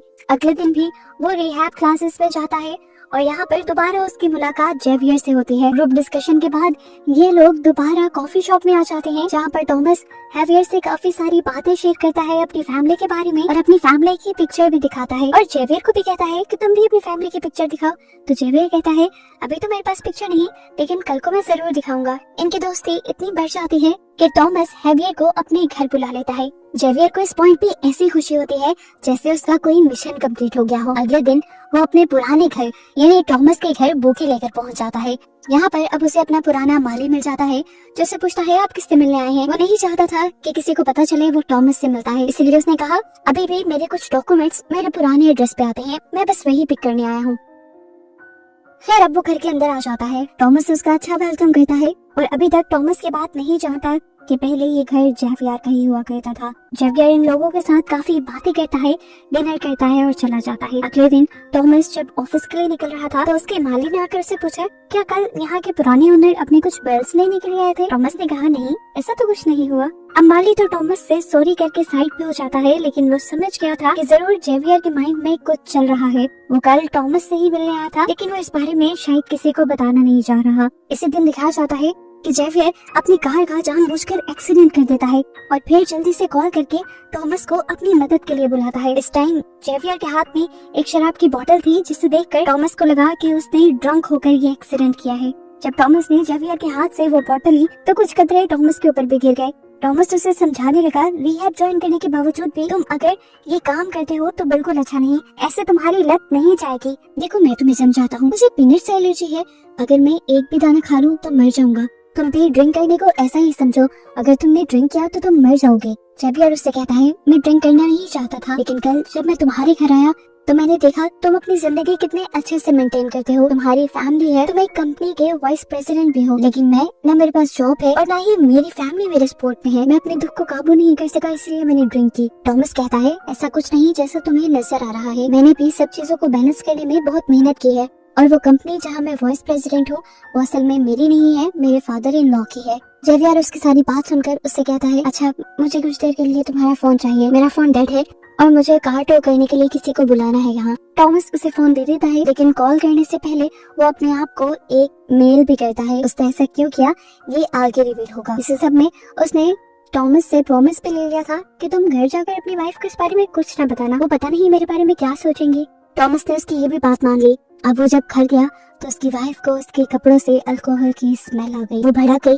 उसे लगा कि टॉमस सीरियस नहीं है उनकी फैमिली को लेकर। वो दोबारा अपनी उन्हीं हरकतों पर उतर आया है जिसकी वजह से उसकी फैमिली एक बहुत बड़े मसले में आ चुकी थी पहले भी। और यहाँ पर टॉमस को अपनी वाइफ को बताना पड़ता है कि ड्रिंक मैंने नहीं किया था बल्कि जेवियर ने किया था, मैंने बस उसकी मदद की। सिंकट होकर हमें जेवियर को दिखाया जाता है, जिसे उस टाइम उसकी माली की कॉल आती है और वो कहता है मैं ये बात जान गया हूँ कि तुम अपने घर टॉमस से मिलने आए थे, कोई बिल्स लेने नहीं। अगर तुम चाहते हो कि ये बात मैं छुपा कर रखूं तो कल आकर मुझसे मिल लेना। मजबूरन जेवियर को उससे मिलना पड़ा। माली ने उसे कहा मैं जानता हूँ टॉमस को लेकर तुम्हारे इरादे अच्छे नहीं, अगर तुम चाहते हो कि मैं तुम्हारे बारे में पुलिस को ना बताऊं तो तुम मेरे लिए भी काम करो, तुम टॉमस की बेटी के कपड़े मुझे ला कर देना। ये सुनकर जेवियर को बहुत गुस्सा आया कि कितना नीच आदमी था ये, लेकिन अभी उसे अपना प्लान भी खराब नहीं करना था, इसलिए वो मान गया। मजबूरी में जेवियर माली के काम से टॉमस के घर जाता है उस वक्त जब उसके घर पे कोई नहीं होता। अभी उसने अपना काम मुकम्मल नहीं किया था कि टॉमस की वाइफ घर वापस आ गई। वो बुरी तरह घबरा गया। मजे की बात कि टॉमस की वाइफ इस टाइम जेवियर को ही कॉल करने वाली थी, उसे कुछ कहना चाहती थी। वो उसने जैसे ही कॉल मिलाई तो यहाँ पर जेवियर का फोन बज गया, जिसकी आवाज उसने सुनी थी, लेकिन फिर अपने दिल का वहम समझकर वो अपना काम करके यहाँ से चली गई और फाइनली जेवियर बच गया। थोड़ी देर बाद हम देखते हैं कि जेवियर और टॉमस की वाइफ दोनों एक रेस्टोरेंट में मिले हैं, जहाँ पर टॉमस की वाइफ उससे कहती है कि मैं नहीं चाहती तुम टॉमस से मिलो, मैं नहीं चाहती कि पहले की तरह हम किसी बहुत बड़ी मुसीबत में आए। पहले भी उसकी अल्कोहल वाली आदत की वजह से हमारा बहुत बुरा एक्सीडेंट हुआ, उसमें तो हमारी जान बच गई, लेकिन अब मैं नहीं चाहती कि तुम्हारे साथ रहकर टॉमस को दोबारा अल्कोहल की आदत हो। यहाँ पर जेवियर उसके साथ भी खेल खेल जाता है और बताता है कि ड्रिंक मैंने नहीं की थी बल्कि खुद टॉमस ने की थी। वो उसे टॉमस का एक मेल भी दिखाता है जिसमें लिखा था जल्दी से यहाँ आओ, मैं मुसीबत में फंस गया हूँ। ये असल में वही मेल है जो जेवियर ने टॉमस का फोन लेके अपने फोन पे उसी टाइम कर ली थी। यानी ये सारा प्लान उसने पहले से ही सोच रखा था। अब घर पे हम देखते हैं कि टॉमस की वाइफ और टॉमस के दरमियान में बहुत बुरी लड़ाई हो जाती है इस मिसअंडरस्टैंडिंग की वजह से। जेवियर के घर पे उसे एक पार्सल रिसीव होता है जिसमें हम देखते हैं कि पेपर स्प्रे और पीनट स्प्रे था। वो बड़ी ही चालाकी से पीनट स्प्रे को पेपर स्प्रे के अंदर इंजेक्ट कर देता है और बाकी बचे हुए सामान को फेंक देता है। जेवियर जिस टाइम में सब कुछ कर रहा था वो ये नहीं जानता था कि उसकी वाइफ उस पर नजर रखे हुए है। वो अब ये लेकर टॉमस की वाइफ के पास आना चाहता था, लेकिन उसे शक हो गया कि उसकी वाइफ उसका पीछा करने लगी है, इसीलिए वो अपने कोर्स सेंटर चला गया। जेवियर की वाइफ ने जब उसे क्लास में बैठा देखा तो वो रिलैक्स होकर यहाँ से चली गई। इसके बाद जेवियर गार्डनर से मिलने के लिए आता है। वो उसे टॉमस की बेटी के कपड़े दे देता है, लेकिन अब उसकी डिमांड और ज्यादा बढ़ गई थी। वो जेवियर से कहता है तुम अब ये कैमरा टॉमस की बेटी के कमरे में लगा देना। जेवियर को लगा कि ये उसके लिए अब खतरा बनता जा रहा है, इसीलिए बड़ी ही जहानत से उसने माली को कुछ इस तरह से मारा कि हर किसी को उस माली की मौत एक हादसा लगी और जेवियर बिल्कुल नहीं फंसा। इसके बाद वो जाता है टॉमस के ऑफिस। वो टॉमस से मिलना चाह रहा था, लेकिन टॉमस को तो बहुत ज्यादा गुस्सा था क्योंकि पिछले ही दिन टॉमस की वाइफ से जेवियर ने झूठ जो बोल दिया था, जिसकी वजह से उन दोनों के दरमियान में मिसअंडरस्टैंडिंग भी हो गई थी। इसी गुस्से में टॉमस जेवियर को इतना मारता है कि उसके मुंह और नाक से खून निकलने लग जाता है। ऐसी ही हालत में जेवियर बैंडेज कराने नहीं जाता बल्कि जाता है टॉमस की वाइफ के पास और उसे कहता है देखो तुम्हारे हस्बैंड ने मेरा क्या हाल किया। एक और झूठ वो बोलता है कि टॉमस ने हम दोनों को रेस्टोरेंट में बैठे हुए देख लिया था और अब उसे लग रहा है कि हम दोनों का अफेयर चल रहा है। वो टॉमस की वाइफ से कहता है मुझे लगता है कि टॉमस की अल्कोहल वाली आदत अब और ज्यादा बढ़ती जा रही है। नशे और गुस्से में कहीं वो आपको नुकसान न पहुंचा दे, इसलिए मेरे पास ये पेपर स्प्रे है, इसे आप रख लें। ये वही पेपर स्प्रे था जिसके अंदर वो पीनट सोल्यूशन डाल चुका था। ये देने के बाद वो अपने घर आ जाता है और अपनी वाइफ से कहता है मुझे कुछ अर्जेंट काम आ गया है, मैं कुछ दिन के लिए शहर से बाहर जा रहा हूँ। हालांकि उसकी वाइफ उससे पूछते रह गई कि कहाँ जा रही हो, लेकिन वो जल्दी से चला गया। इसके बाद उसने टॉमस की वाइफ को कॉल की और बोला मैं जानता हूँ कि आपकी बेटी और आप जिमनास्ट के बहुत बड़े फैन हैं, मैं एक मशहूर जिमनास्ट से आप लोगों को मिलवा सकता हूँ। ये सुनकर तो टॉमस की वाइफ बहुत ज्यादा खुश हो गई और टॉमस के साथ चलने के लिए तैयार हो गई। ये लोग जिमनास्ट के साथ एक पिक्चर पे क्लिक करते हैं इस तरह जिस तरह ये एक फैमिली हो और जेवियर जानबूझकर ये पिक्चर टॉमस को सेंड कर देता है। इस पिक्चर को देखकर वो टूट गया। दुख ने उसे कहीं का ना छोड़ा और कई महीनों के बाद आज उसने दोबारा ड्रिंक कर ली। बस यही तो जेवियर चाहता था। वो उसकी वाइफ को यकीन दिलवाना चाहता था कि वो अब भी ड्रिंक करता है और ये सब करके उसने टॉमस को मजबूर किया कि वो ड्रिंक करे और ऐसे उसकी वाइफ को यकीन हो गया कि उसके हस्बैंड ने कभी ड्रिंक करना छोड़ा ही नहीं, बल्कि वो तो उसे बेवकूफ बना रहा था। इससे पहले कि टॉमस की वाइफ कुछ रिएक्ट करती, टॉमस ही गुस्सा करने लग गया क्योंकि उसने इन दोनों को जेवियर के साथ आते देख लिया था। वो तो अपनी वाइफ को पीटने पे उतर आया। टॉमस की वाइफ को अपने आप को बचाने का और कोई रास्ता नहीं मिला। उसे याद आया जेवियर का दिया हुआ वो पेपर स्प्रे जिसे उसने आगे बढ़कर दराज से निकाल लिया और जल्दी से टॉमस के ऊपर स्प्रे कर दिया। अब क्योंकि इसके अंदर पीनट सोल्यूशन था तो फौरन टॉमस को एलर्जी हो गई और उसका सांस उखड़ने लगा। टॉमस की वाइफ को लगता है कि वो मर गया। घबराहट में वो जेवियर को कॉल करती है और जल्दी से उसे अपने घर बुलाती है। जेवियर पहले उसे काम डाउन करता है और उसे एक कमरे में भेज देता है। फिर वो टॉमस के पास आता है तो देखता है कि टॉमस अभी जिंदा था लेकिन तड़प रहा था, लेकिन जेवियर नहीं चाहता था कि टॉमस जिंदा रहे, इसीलिए वो उसके मुंह पे अपने हाथ रख के उसे मार देता है। वो पहले से ही ग्लव्स पहने हुए था, मतलब वो टॉमस को मारने के ही इरादे से आया था और फिर टॉमस आखिर मर जाता है। अब सीन यहीं से कट होकर हमें कई माह बाद का सीन दिखाया जाता है। हमें पता चलता है कि जिस कंपनी का वाइस प्रेसिडेंट पहले टॉमस था, अब उसी कंपनी में वही पोस्ट जेवियर ले चुका है क्योंकि उसने टॉमस की वाइफ से शादी कर ली थी। टॉमस को मारकर उसने टॉमस की जगह, घर, सब कुछ ले लिया, यहाँ तक कि उसकी फैमिली भी, और अपनी लाइफ सेट कर ली। हम देखते हैं कि यहाँ पर जेवियर से उसकी वाइफ मिलने के लिए आती है, जिसे अब वो डाइवोर्स दे चुका था। वो उसे कहती है मैं जानती हूँ कि टॉमस को तुमने ही मारा है क्योंकि तुमने पेपर स्प्रे में जब वो पीनट सोल्यूशन मिलाया था तो मैंने तुम्हें देख लिया था। मैं चाहूँ तो अभी भी जाकर पुलिस को ये बयान दे सकती हूँ। उसकी ब्लैकमेलिंग में जेवियर नहीं आता और उससे कहता है तुम जो चाहो कर लो, अगर तुम चाहती हो अपने बेटे का ब्राइट फ्यूचर तो तुम ऐसा नहीं करोगी क्योंकि मैं तुम्हें पैसा देना बंद कर दूंगा, और अगर इस सब के बावजूद तुम अपना शौक पूरा करना चाहो तो कर लो। अब मुझे कोई डर नहीं, मेरे पास बहुत पैसा है, मैं कोई भी बड़े से बड़ा लॉयर करके ये केस जीत जाऊंगा और तुम्हारे हाथ कुछ नहीं आएगा। इसके बाद जेवियर की एक्स वाइफ वहाँ से चली जाती है और जेवियर अब अपने पुराने घर आता है। जिसे वो पहले बेच चुका था, लेकिन ये घर अब दोबारा उसी का हो चुका था। वहाँ वो टॉमस की वाइफ और बेटी को प्यार करता है, जो कि अब उसकी वाइफ और बेटी है। जेवियर इन दोनों के साथ खुश है, उसकी लाइफ अब सेट है और बस यही दिखाते हुए ये मूवी यहाँ खत्म हो जाती है। तो इस फिल्म की शुरुआत होती है काफी आगे के टाइम से, जब दुनिया ने बहुत तरक्की कर ली थी। दुनिया से हर बुरी चीज जैसे कि जंग, भूख, खतरनाक बीमारियां सब खत्म हो गई थी। अब ना तो दुनिया में कहीं भी खाने की कमी थी और ना ही कोई बीमारी ऐसी थी जिसका कोई इलाज ना हो सके। इससे भी बड़ी बात कि स्पेस में जाना आम हो गया था।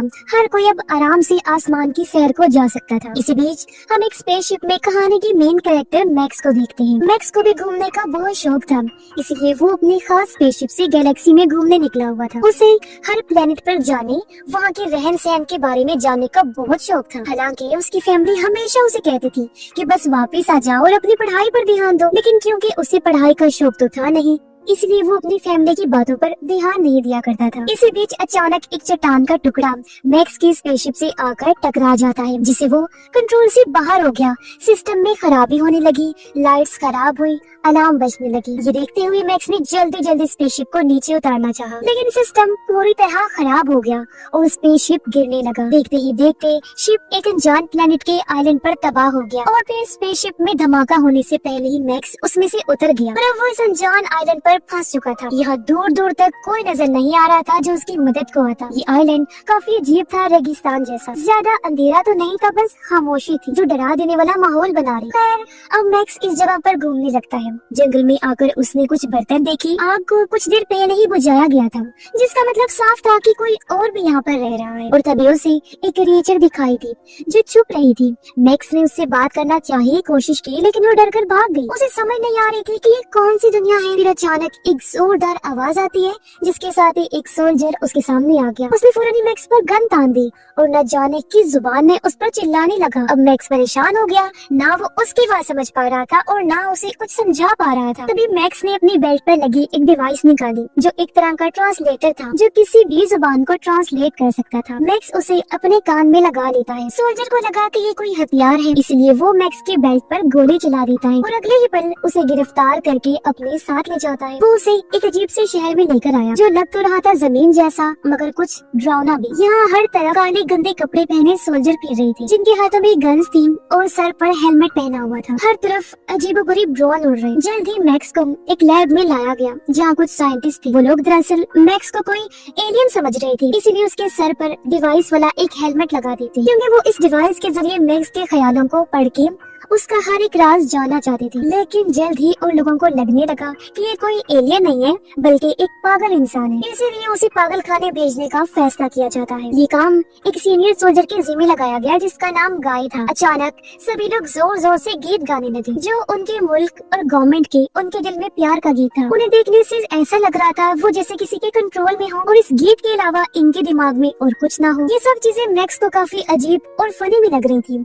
साथ ही उसे शक भी हो रहा था। पर अचानक एक सोल्जर जमीन पर गिर पड़ा। बुरी तरह उसे दौरे पड़ने लगी, इसलिए अथॉरिटी वाले उसे उठाकर ले जाते हैं, जो देखकर मैक्स का शक और बढ़ जाता है। अब मैक्स को जब पागल खाने ले जाया जा रहा था, तो वो वहाँ के बुरे हालात देख रहा था कि सब कितना खराब है। सड़कें, बिल्डिंग्स टूटी हुई हैं और हर 2-3 किलोमीटर के फासले पर अजीब तरह के टावर्स हैं। इस बारे में वो गाय से पूछता है कि टावर किस लिए है। तब गाय कहता है कि वो क्या है ना, आजकल बागियों की तादाद काफी बढ़ गई है, वो यहाँ आते रहते हैं, तो दुश्मनों से हिफाजत के लिए इन टावर्स को लगाया गया। उनकी बात चल ही रही थी कि अचानक एक टावर में जोरदार धमाका हुआ, जिससे टावर का जला हुआ मलबा उन लोगों के ऊपर गिरने लगा। हर तरफ अफरा तफरी फैल गई। कुछ लोग तो भाग गए, जबकि कुछ मलबे के नीचे ही दब के मारे जाते हैं। एक बड़ा सा रॉड मैक्स के ट्रक में घुस गया, जिससे गाय उसके नीचे दब जाता है। अब मैक्स बगैर टाइम गवाए जल्दी से पूरी ताकत लगाकर गाय को बाहर निकाल लेता है और इस तरह बाल बाल उसकी जान बच पाती है। ये देखकर गाय को इतना तो समझ आ गया कि ये कोई आम लड़का तो नहीं हो सकता। खैर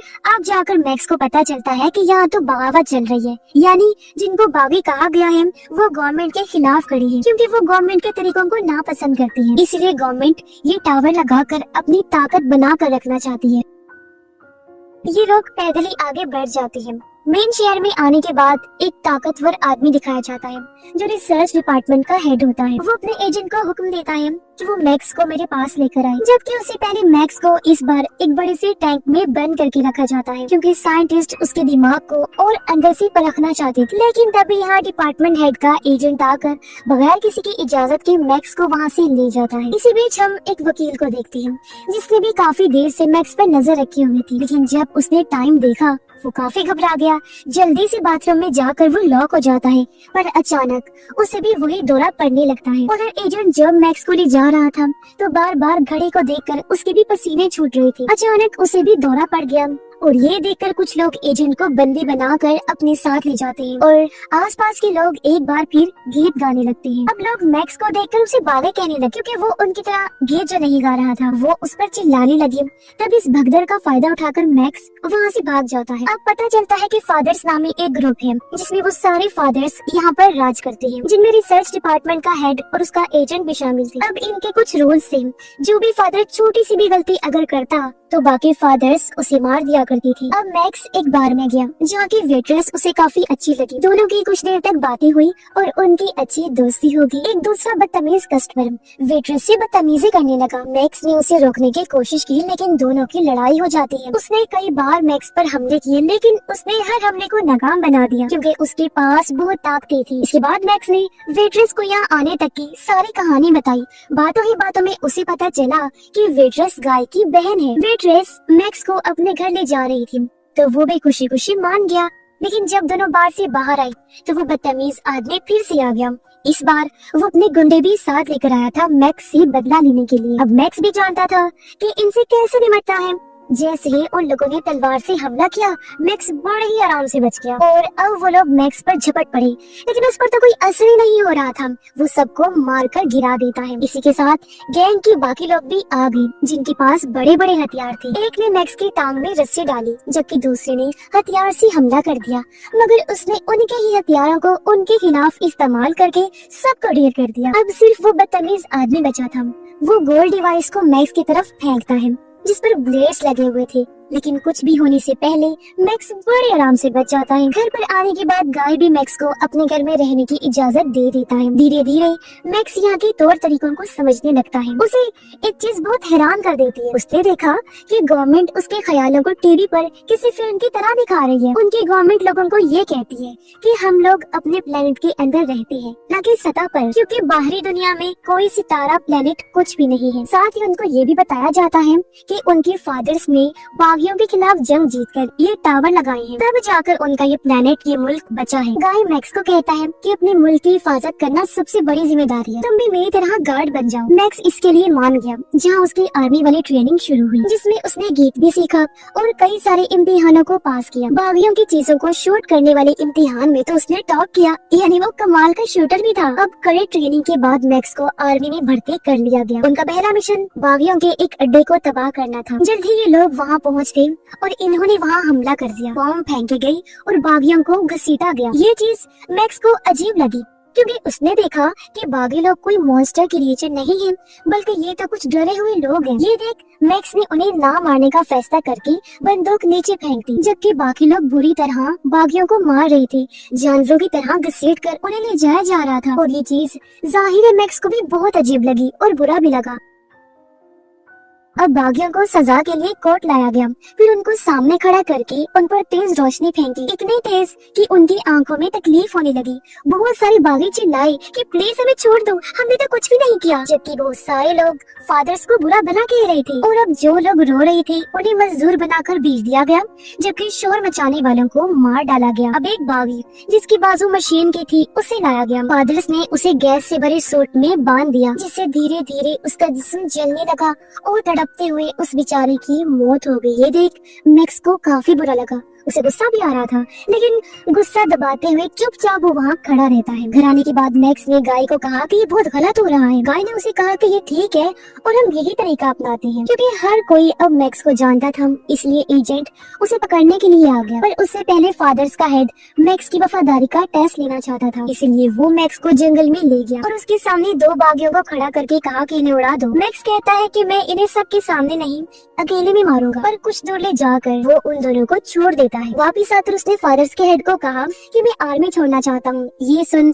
हेड गुस्से से आग बगूला हो गया। उसने मैक्स पर गन तान दी। हालांकि गाय ने उसे रोका, लेकिन उसने बहुत सारी गोलियां मैक्स पर चला दी, जिससे वो काफी जख्मी हो जाता है। अब हेड जबरदस्ती गाय को अपने साथ ले गया, जबकि मैक्स की लाश को वहीं छोड़ देता है। उधर सभी फादर्स प्लान बना रहे थे कि किस तरह वो सभी बागियों को एक साथ ही खत्म कर दे। दूसरी तरफ बागी जंगल में मैक्स की लाश को ढूंढ रहे थे। लाश उनको मिल तो गई, लेकिन जब उसे हिलता हुआ देखा तो सभी काफी चौंक जाते हैं, क्योंकि जी हाँ, मैक्स अभी भी जिंदा था और उसके सारे जख्म बहुत जल्दी भर गए थे। अब सारे बागी मैक्स को सच्चाई बताने लगे। कहते हैं कि ये टावर प्लेनेट की हिफाजत के लिए नहीं लगाए गए हैं, बल्कि इन टावर्स में से ऐसे सिग्नल्स निकलते हैं जो इंसानों के दिमाग के साथ छेड़छाड़ करते हैं। इसीलिए तो अचानक दिन में 2 बार लोगों को कुछ होने लगता है और वो अपने प्लेनेट के मुल्क के प्यार में गीत गाने लगते हैं। मगर कुछ लोग ऐसे भी हैं जिन पर इन सिग्नल्स का असर नहीं होता, बल्कि उनको तो दौरे पड़ने लगते हैं, जैसा कि हम पहले भी देख चुके हैं। ऐसे लोगों को गवर्नमेंट बागी का नाम दे देती है ताकि उन्हें मार दिया जाए। ये सुनकर मैक्स समझ गया कि ये सिस्टम तो बहुत बुरा है। तभी एक बार फिर टावर में से सिग्नल आने लगी। बाकी लोग मुंह में लकड़ी रख के बैठ गए ताकि दौरे के दौरान उनकी जुबान दांतों में न आ जाए। उधर वकील भी यही कह रहा था, और क्योंकि सिग्नल्स का असर मैक्स पर तो होता नहीं, इसलिए वो बाकियों की मदद करने लगा। जल्दी वो बागियों के साथ मिल गया और उन्होंने फैसला किया कि वो टावर को उड़ा देंगे। इसलिए वो चुपके से टावर की एक एरिया में घुस गए। बागियों ने जैसे गोलीबारी की तो सभी सोल्जर्स अलर्ट हो गए। मैक्स तो बड़े आराम से आगे बढ़ रहा था। जो भी उसके सामने आता जा रहा था वो मार मार कर उनको साइड पर कर रहा था। बागी भी मुकाबला कर रहे थे।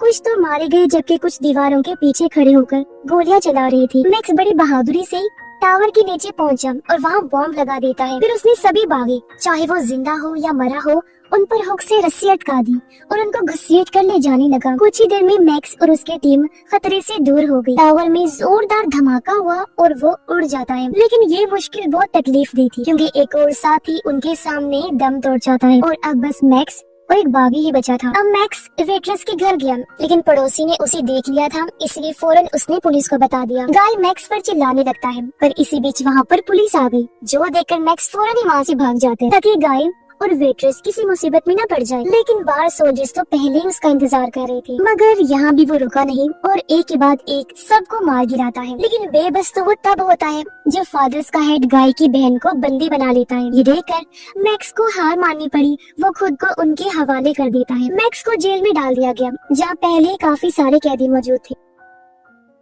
उधर वकील मैक्स के बारे में जानकारी इकट्ठा कर रहा था। उसे पता चला कि मैक्स पर टावर में से आने वाले सिग्नल्स का कोई असर नहीं होता। ये जानकर उसे बहुत हैरानी हुई और वो मैक्स को अगवा करने का प्लान बनाता है। उधर मैक्स और बाकी कैदियों को जंगल में भेजा गया ताकि वो बचे हुए हथियारों को इकट्ठा कर सके। जब वो ये कर रही थी तो अचानक कुछ रोबोट्स अपने आप ही एक्टिवेट होकर गोलियां चलाने लगे। सब लोग चुपचाप नीचे लेट गए। उन्होंने भी जवाबी वार किया और सभी रोबोट्स को उड़ा दिया। मैक्स एक सोल्जर को बताता है कि जब मैं यहाँ आया था तो मैंने एक क्रिएचर को देखा। तब सोल्जर उसे बताता है कि वो कोई क्रिएचर नहीं बल्कि बदले हुए इंसान है, जो बहुत ही खतरनाक होते हैं। हमको देखते ही फौरन मार देना चाहिए। अब अचानक वो सोल्जर गड्ढे में गिर गया। तब उसे बचाने के लिए मैक्स भी कूद पड़ता है। ये एक सुरंग थी, इसलिए दोनों छानबीन करने आगे बढ़ने लगी। इन्हें एक काफी पुरानी लैब नजर आती है, लेकिन इसी बीच एक क्रिएचर भी वहाँ आ गया। वो लोग जब छानबीन कर रहे थे तो क्रिएचर सोल्जर पर हमला करके उसे पकड़ लेता है। इससे पहले वो उसे मारता मैक्स सोल्जर को बचा लेता है। फिर वो खुद क्रिएचर से लड़ने लगा और आखिर उसे गिराकर कैद कर लेता है। लेकिन मैक्स को एहसास हुआ कि अगर सोल्जर को मौका मिला तो वो इस क्रिएचर को मार देगा, इसलिए मैक्स क्रिएचर को आजाद कर देता है। अगले दिन मैक्स और 2 साथी जंगल में घूम रहे थे, तभी उनकी नजर लाल टैंक पर गई जो झाड़ियों में फंसा हुआ था। इससे पहले ये लोग लाल टैंक के पास जाते काले टैंक्स उन पर हमला करने लगे। हालांकि वो भी जवाबी वार कर रहे थे, लेकिन उनके किसी भी हमले का टैंक्स पर कोई असर नहीं हो रहा था। ये देख मैक्स को एक आइडिया आया और उसने लाल टैंक पर हमला कर दिया, जिससे अब लाल टैंक ब्लैक टैंक्स पर ही हमला कर देता है।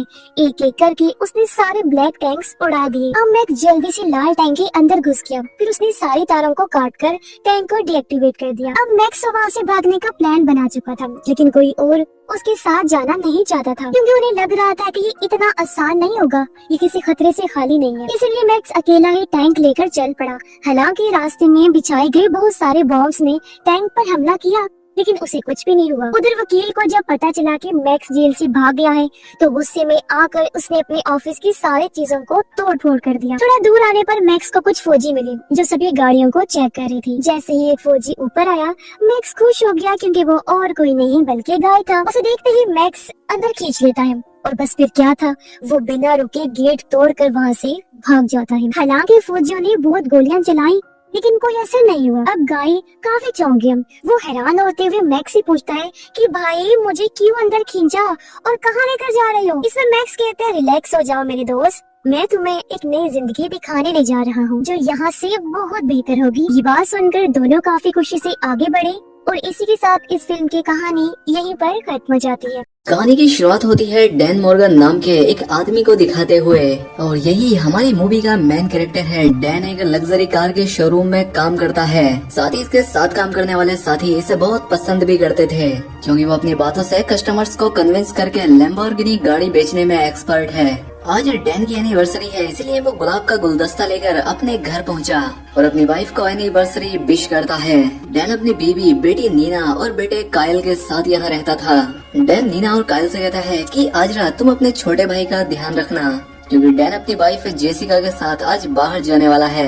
लेकिन कायल कहता है कि डैड मैंने आपकी वजह से गेमिंग छोड़ दी है, लेकिन आज मैं अपने दोस्त के घर जाने वाला हूँ तो छोटे भाई की जिम्मेदारी नीना संभालती है। साथ ही हमें यहाँ पर यह भी पता लगता है कि ये दोनों बच्चे अपने डैड से काफी कुछ छिपाते थे, जैसे कि नीना ने अपने बॉयफ्रेंड की वजह से रिपोर्टिंग छोड़ दी थी। तो वहीं कायल एक जाना माना गेमर है और उसके बाप इस बात से अनजान है। और अब दूसरी तरफ डैन और जेसिका एक पार्क में जाकर काफी एंजॉय करते हैं और साथ ही अपने पुराने दिनों को याद करके एक दूसरे को यहाँ किस भी करते हैं। लेकिन तभी यहाँ पर कुछ बुलीज लड़के आकर उनकी पिक्चर निकाल लेते हैं जिसे कि डैन डिलीट करने को कहता है। लेकिन ये लड़के ऐसा नहीं करते, उल्टा उन फोटोज को सोशल मीडिया पर पोस्ट कर देते हैं। यहाँ तक कि एक लड़के ने डैन के ऊपर अपनी ड्रिंक डालकर उसकी बहुत इंसल्ट भी कर दी, वो भी उसकी वाइफ के सामने। फिलहाल तो डैन इनसे कुछ नहीं कहता और अपनी वाइफ के साथ अपने घर चला गया।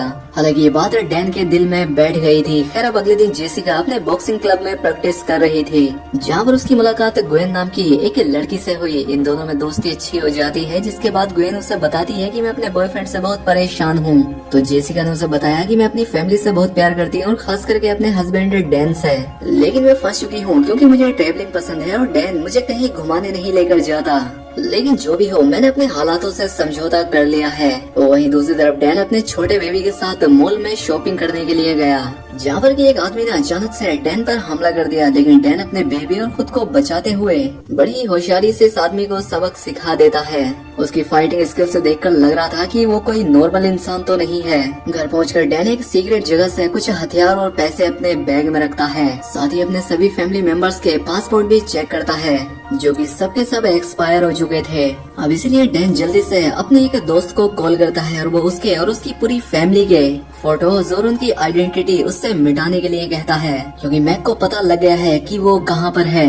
दरअसल डैन कोई नॉर्मल आदमी नहीं है और इसकी हकीकत हम आगे जानने वाले हैं।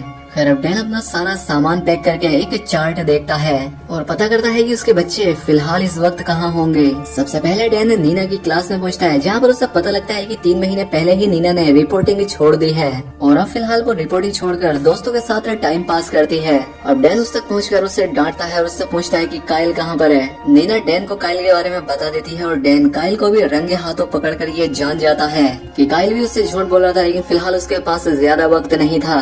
इसलिए डैन जल्दी से अपने बच्चों के साथ अपनी वाइफ के पास पहुंचा जो कि फिजियोथेरेपिस्ट है, जो कि अपना काम कर रही होती है। डैन ने उससे जाकर कहा कि हम अपने फैमिली ट्रिप पर वेगस जा रहे हैं। जेसिका को डैन की बातों पर विश्वास नहीं होता क्योंकि आज से पहले वो अपनी फैमिली को कहीं घुमाने नहीं लेकर गया था, लेकिन डैन से भरोसा दिलाता है जिससे वो बहुत खुश होकर खुशी खुशी डैन के साथ चली जाती है। अब इसके बाद जब डैन अपनी पूरी फैमिली के साथ यहाँ से निकलने लगा तो उसे कुछ गुंडे नजर आए जो उसका पीछा कर रहे थे।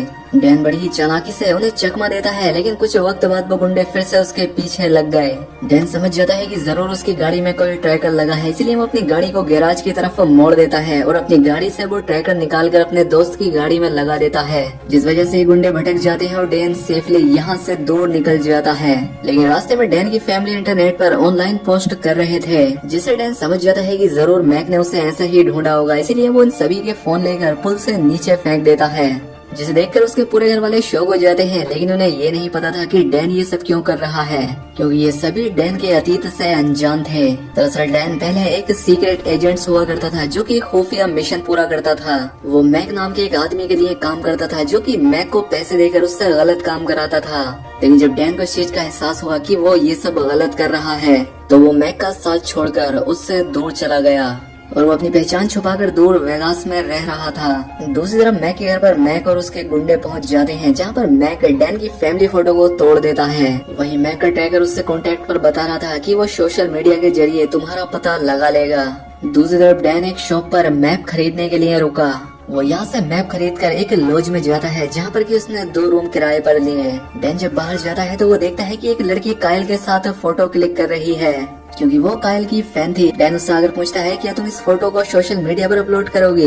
वो कहती है कि हाँ। ये बात सुनकर डैन अपनी फैमिली से कह रहा है कि यहाँ पर रूम नहीं है, इसलिए हम कहीं और जा रहे हैं। अब क्योंकि रात ज्यादा हो गई थी, रूम नहीं मिल सकता था, इसीलिए सभी अपनी गाड़ी में ही ईयरफोन लगाकर सो जाते हैं, सिवाय के जैक के। तभी जैक की नजर कुछ लोगों पर पड़ती है जो उस पर नजर रखे हुए थे।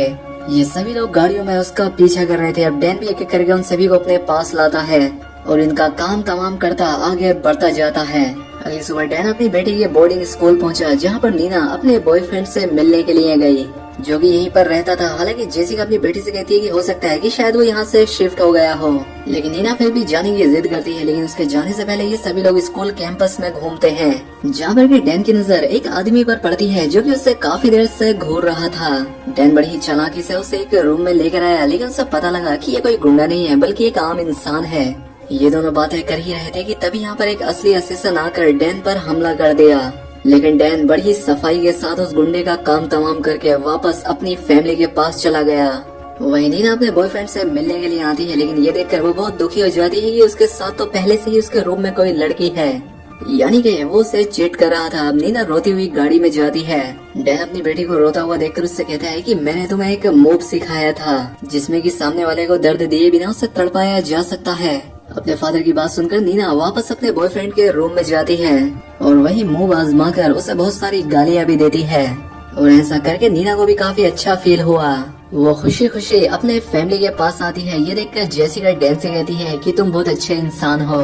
इसके बाद डैन की फैमिली वेगास के एक बड़े से होटल में स्टे करती है और डैन अपने बच्चों को होटल रूम के अंदर रुकने का ही कहकर खुद जेसिका के साथ बाहर कैसीनो में घूमने जाता है। दरअसल डैन के दोस्त ने उसकी पूरी फैमिली के पासपोर्ट बना दिए थे और अब डैन भी अपनी वाइफ को सब कुछ सच बताने वाला था कि वो कौन है और आगे क्या होने वाला है। लेकिन डैन और जेसिका के यहाँ से जाने के बाद ही कायल और नीना भी अपने छोटे भाई के साथ पास के ही गेम इवेंट में पहुँच जाते हैं, जहाँ पर एक गेमिंग कंपटीशन होने वाला था और कायल इसमें पार्टिसिपेट करता है।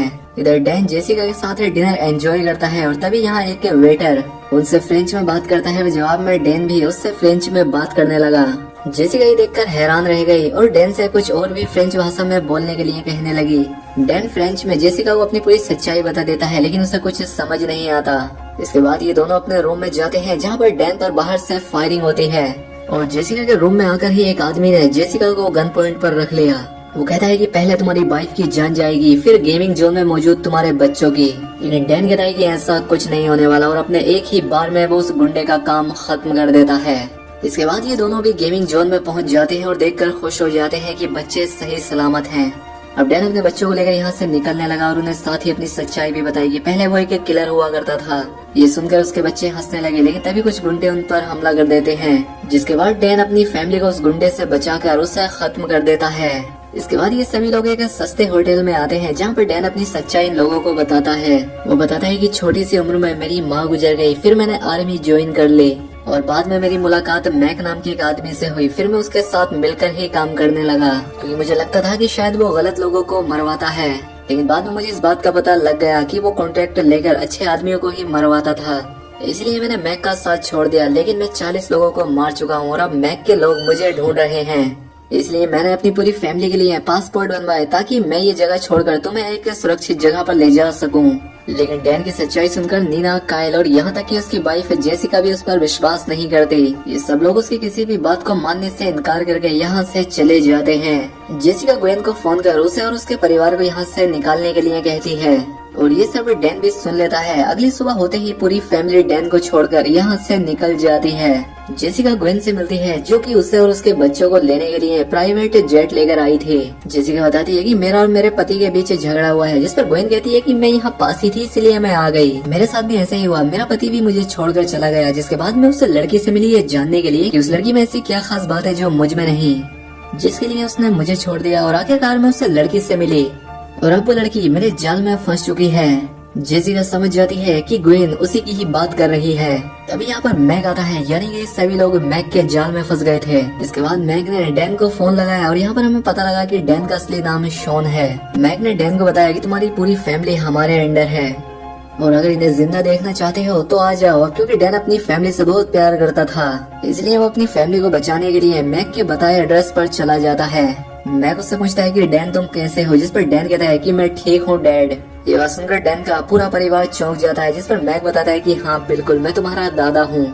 इसके बाद मैग डैन से कहता है कि तुमने तुम्हारे पीछे सभी लोगों को मार दिया है, लेकिन अगर तुम अपनी फैमिली को बचाना चाहते हो तो फिर से मेरे साथ काम करो। अब डैन अपनी फैमिली के लिए ये करने के लिए मान जाता है और उसके परिवार को छोड़ दिया गया। लेकिन बाहर जाते ही नीना और कायल कहते हैं कि हमारे डैड दुनिया के सबसे अच्छे डैड हैं, हमें उन्हें अकेला नहीं छोड़ना चाहिए। तभी यहाँ पर जेसिका बताती है कि बेबी ने पोटी कर दी है और वो ड्राइवर को मैग के आदमी के मुंह पे मारकर उसे बिल्डिंग से नीचे गिरा देती है। दूसरी तरफ ग्वेन डैन से लिपट जाती है और उससे कहती है कि तुम सिर्फ मेरे हो। डैन भी उससे प्यार करने का नाटक करता है और मौका मिलते ही उसे बेहोश कर देता है। इतने में ही जेसिका और उसके बच्चे भी यहाँ पहुँच जाते हैं। डैन उनसे कहता है कि आपसे मैं कोई झूठ नहीं बोलूंगा, मैं एक अच्छा फादर और हस्बैंड बनकर दिखाऊंगा। यहाँ पर कायल को एक ड्रोन मिलता है, वहीं दूसरी तरफ मैग को भी पता लग गया था कि उसका एक आदमी गायब है। इधर डैन कायल से कहता है कि मुझे तुम्हारी हेल्प चाहिए, तो मुझे अपने ड्रोन से देखकर उन गुंडों की लोकेशन बताते रहो। इसके बाद ये पूरी फैमिली ही उन गुंडों को खत्म करने के काम पर जुट गई। पहले तो लिफ्ट में धमाका होता है और फिर डैन एक एक करके सभी गुंडों को मारकर नीचे फेंकने लगा। इधर जेसिका अपने बच्चों के साथ छत पर थी और तभी ग्वेन को भी होश आ गया। वो लिफ्ट से ऊपर पहुँचती है और जेसिका को खूब मारती है। इधर नीचे मैग के गुंडे उस ड्रोन को शूट कर रहे थे, लेकिन ऐसा करने में उन्हें काफी मेहनत पड़ रही थी। वहीं छत पर जेसिका एक लकड़ी के टुकड़े से ग्वेन को हमेशा के लिए खत्म कर देती है। वहीं नीचे मैग डैन को मारने ही वाला था कि तभी जेसिका बच्चों के साथ यहाँ आ जाती है और नीना मैग को अपनी बातों से उलझाने लगी, जिसका फायदा उठाकर डैन ने एक डंडे से मैग को बेहोश कर दिया। जिसके बाद डैन अपनी पूरी फैमिली के साथ यहाँ से बाहर निकल जाता है और अब बाहर पुलिस भी आ चुकी थी। इसके बाद हम 6 महीने बाद का सीन देखते हैं जहाँ पर मैग अब पुलिस की हिरासत में था और इस न्यूज को कवर किया था नीना ने। अब डैन ने नया काम शुरू कर दिया था, वो लोगों को सेफ्टी की ट्रेनिंग देता था। तो वहीं जेसिका स्कूल में बच्चों को ट्रेनिंग देती है, तो वहीं अब कायल को भी गेमिंग की परमिशन मिल गई थी और यहीं पर इस फिल्म की हैप्पी एंडिंग हो जाती है। वीडियो अच्छी लगी तो वीडियो को लाइक और चैनल को सब्सक्राइब भी कर ले। मिलते हैं अगली शानदार वीडियो में।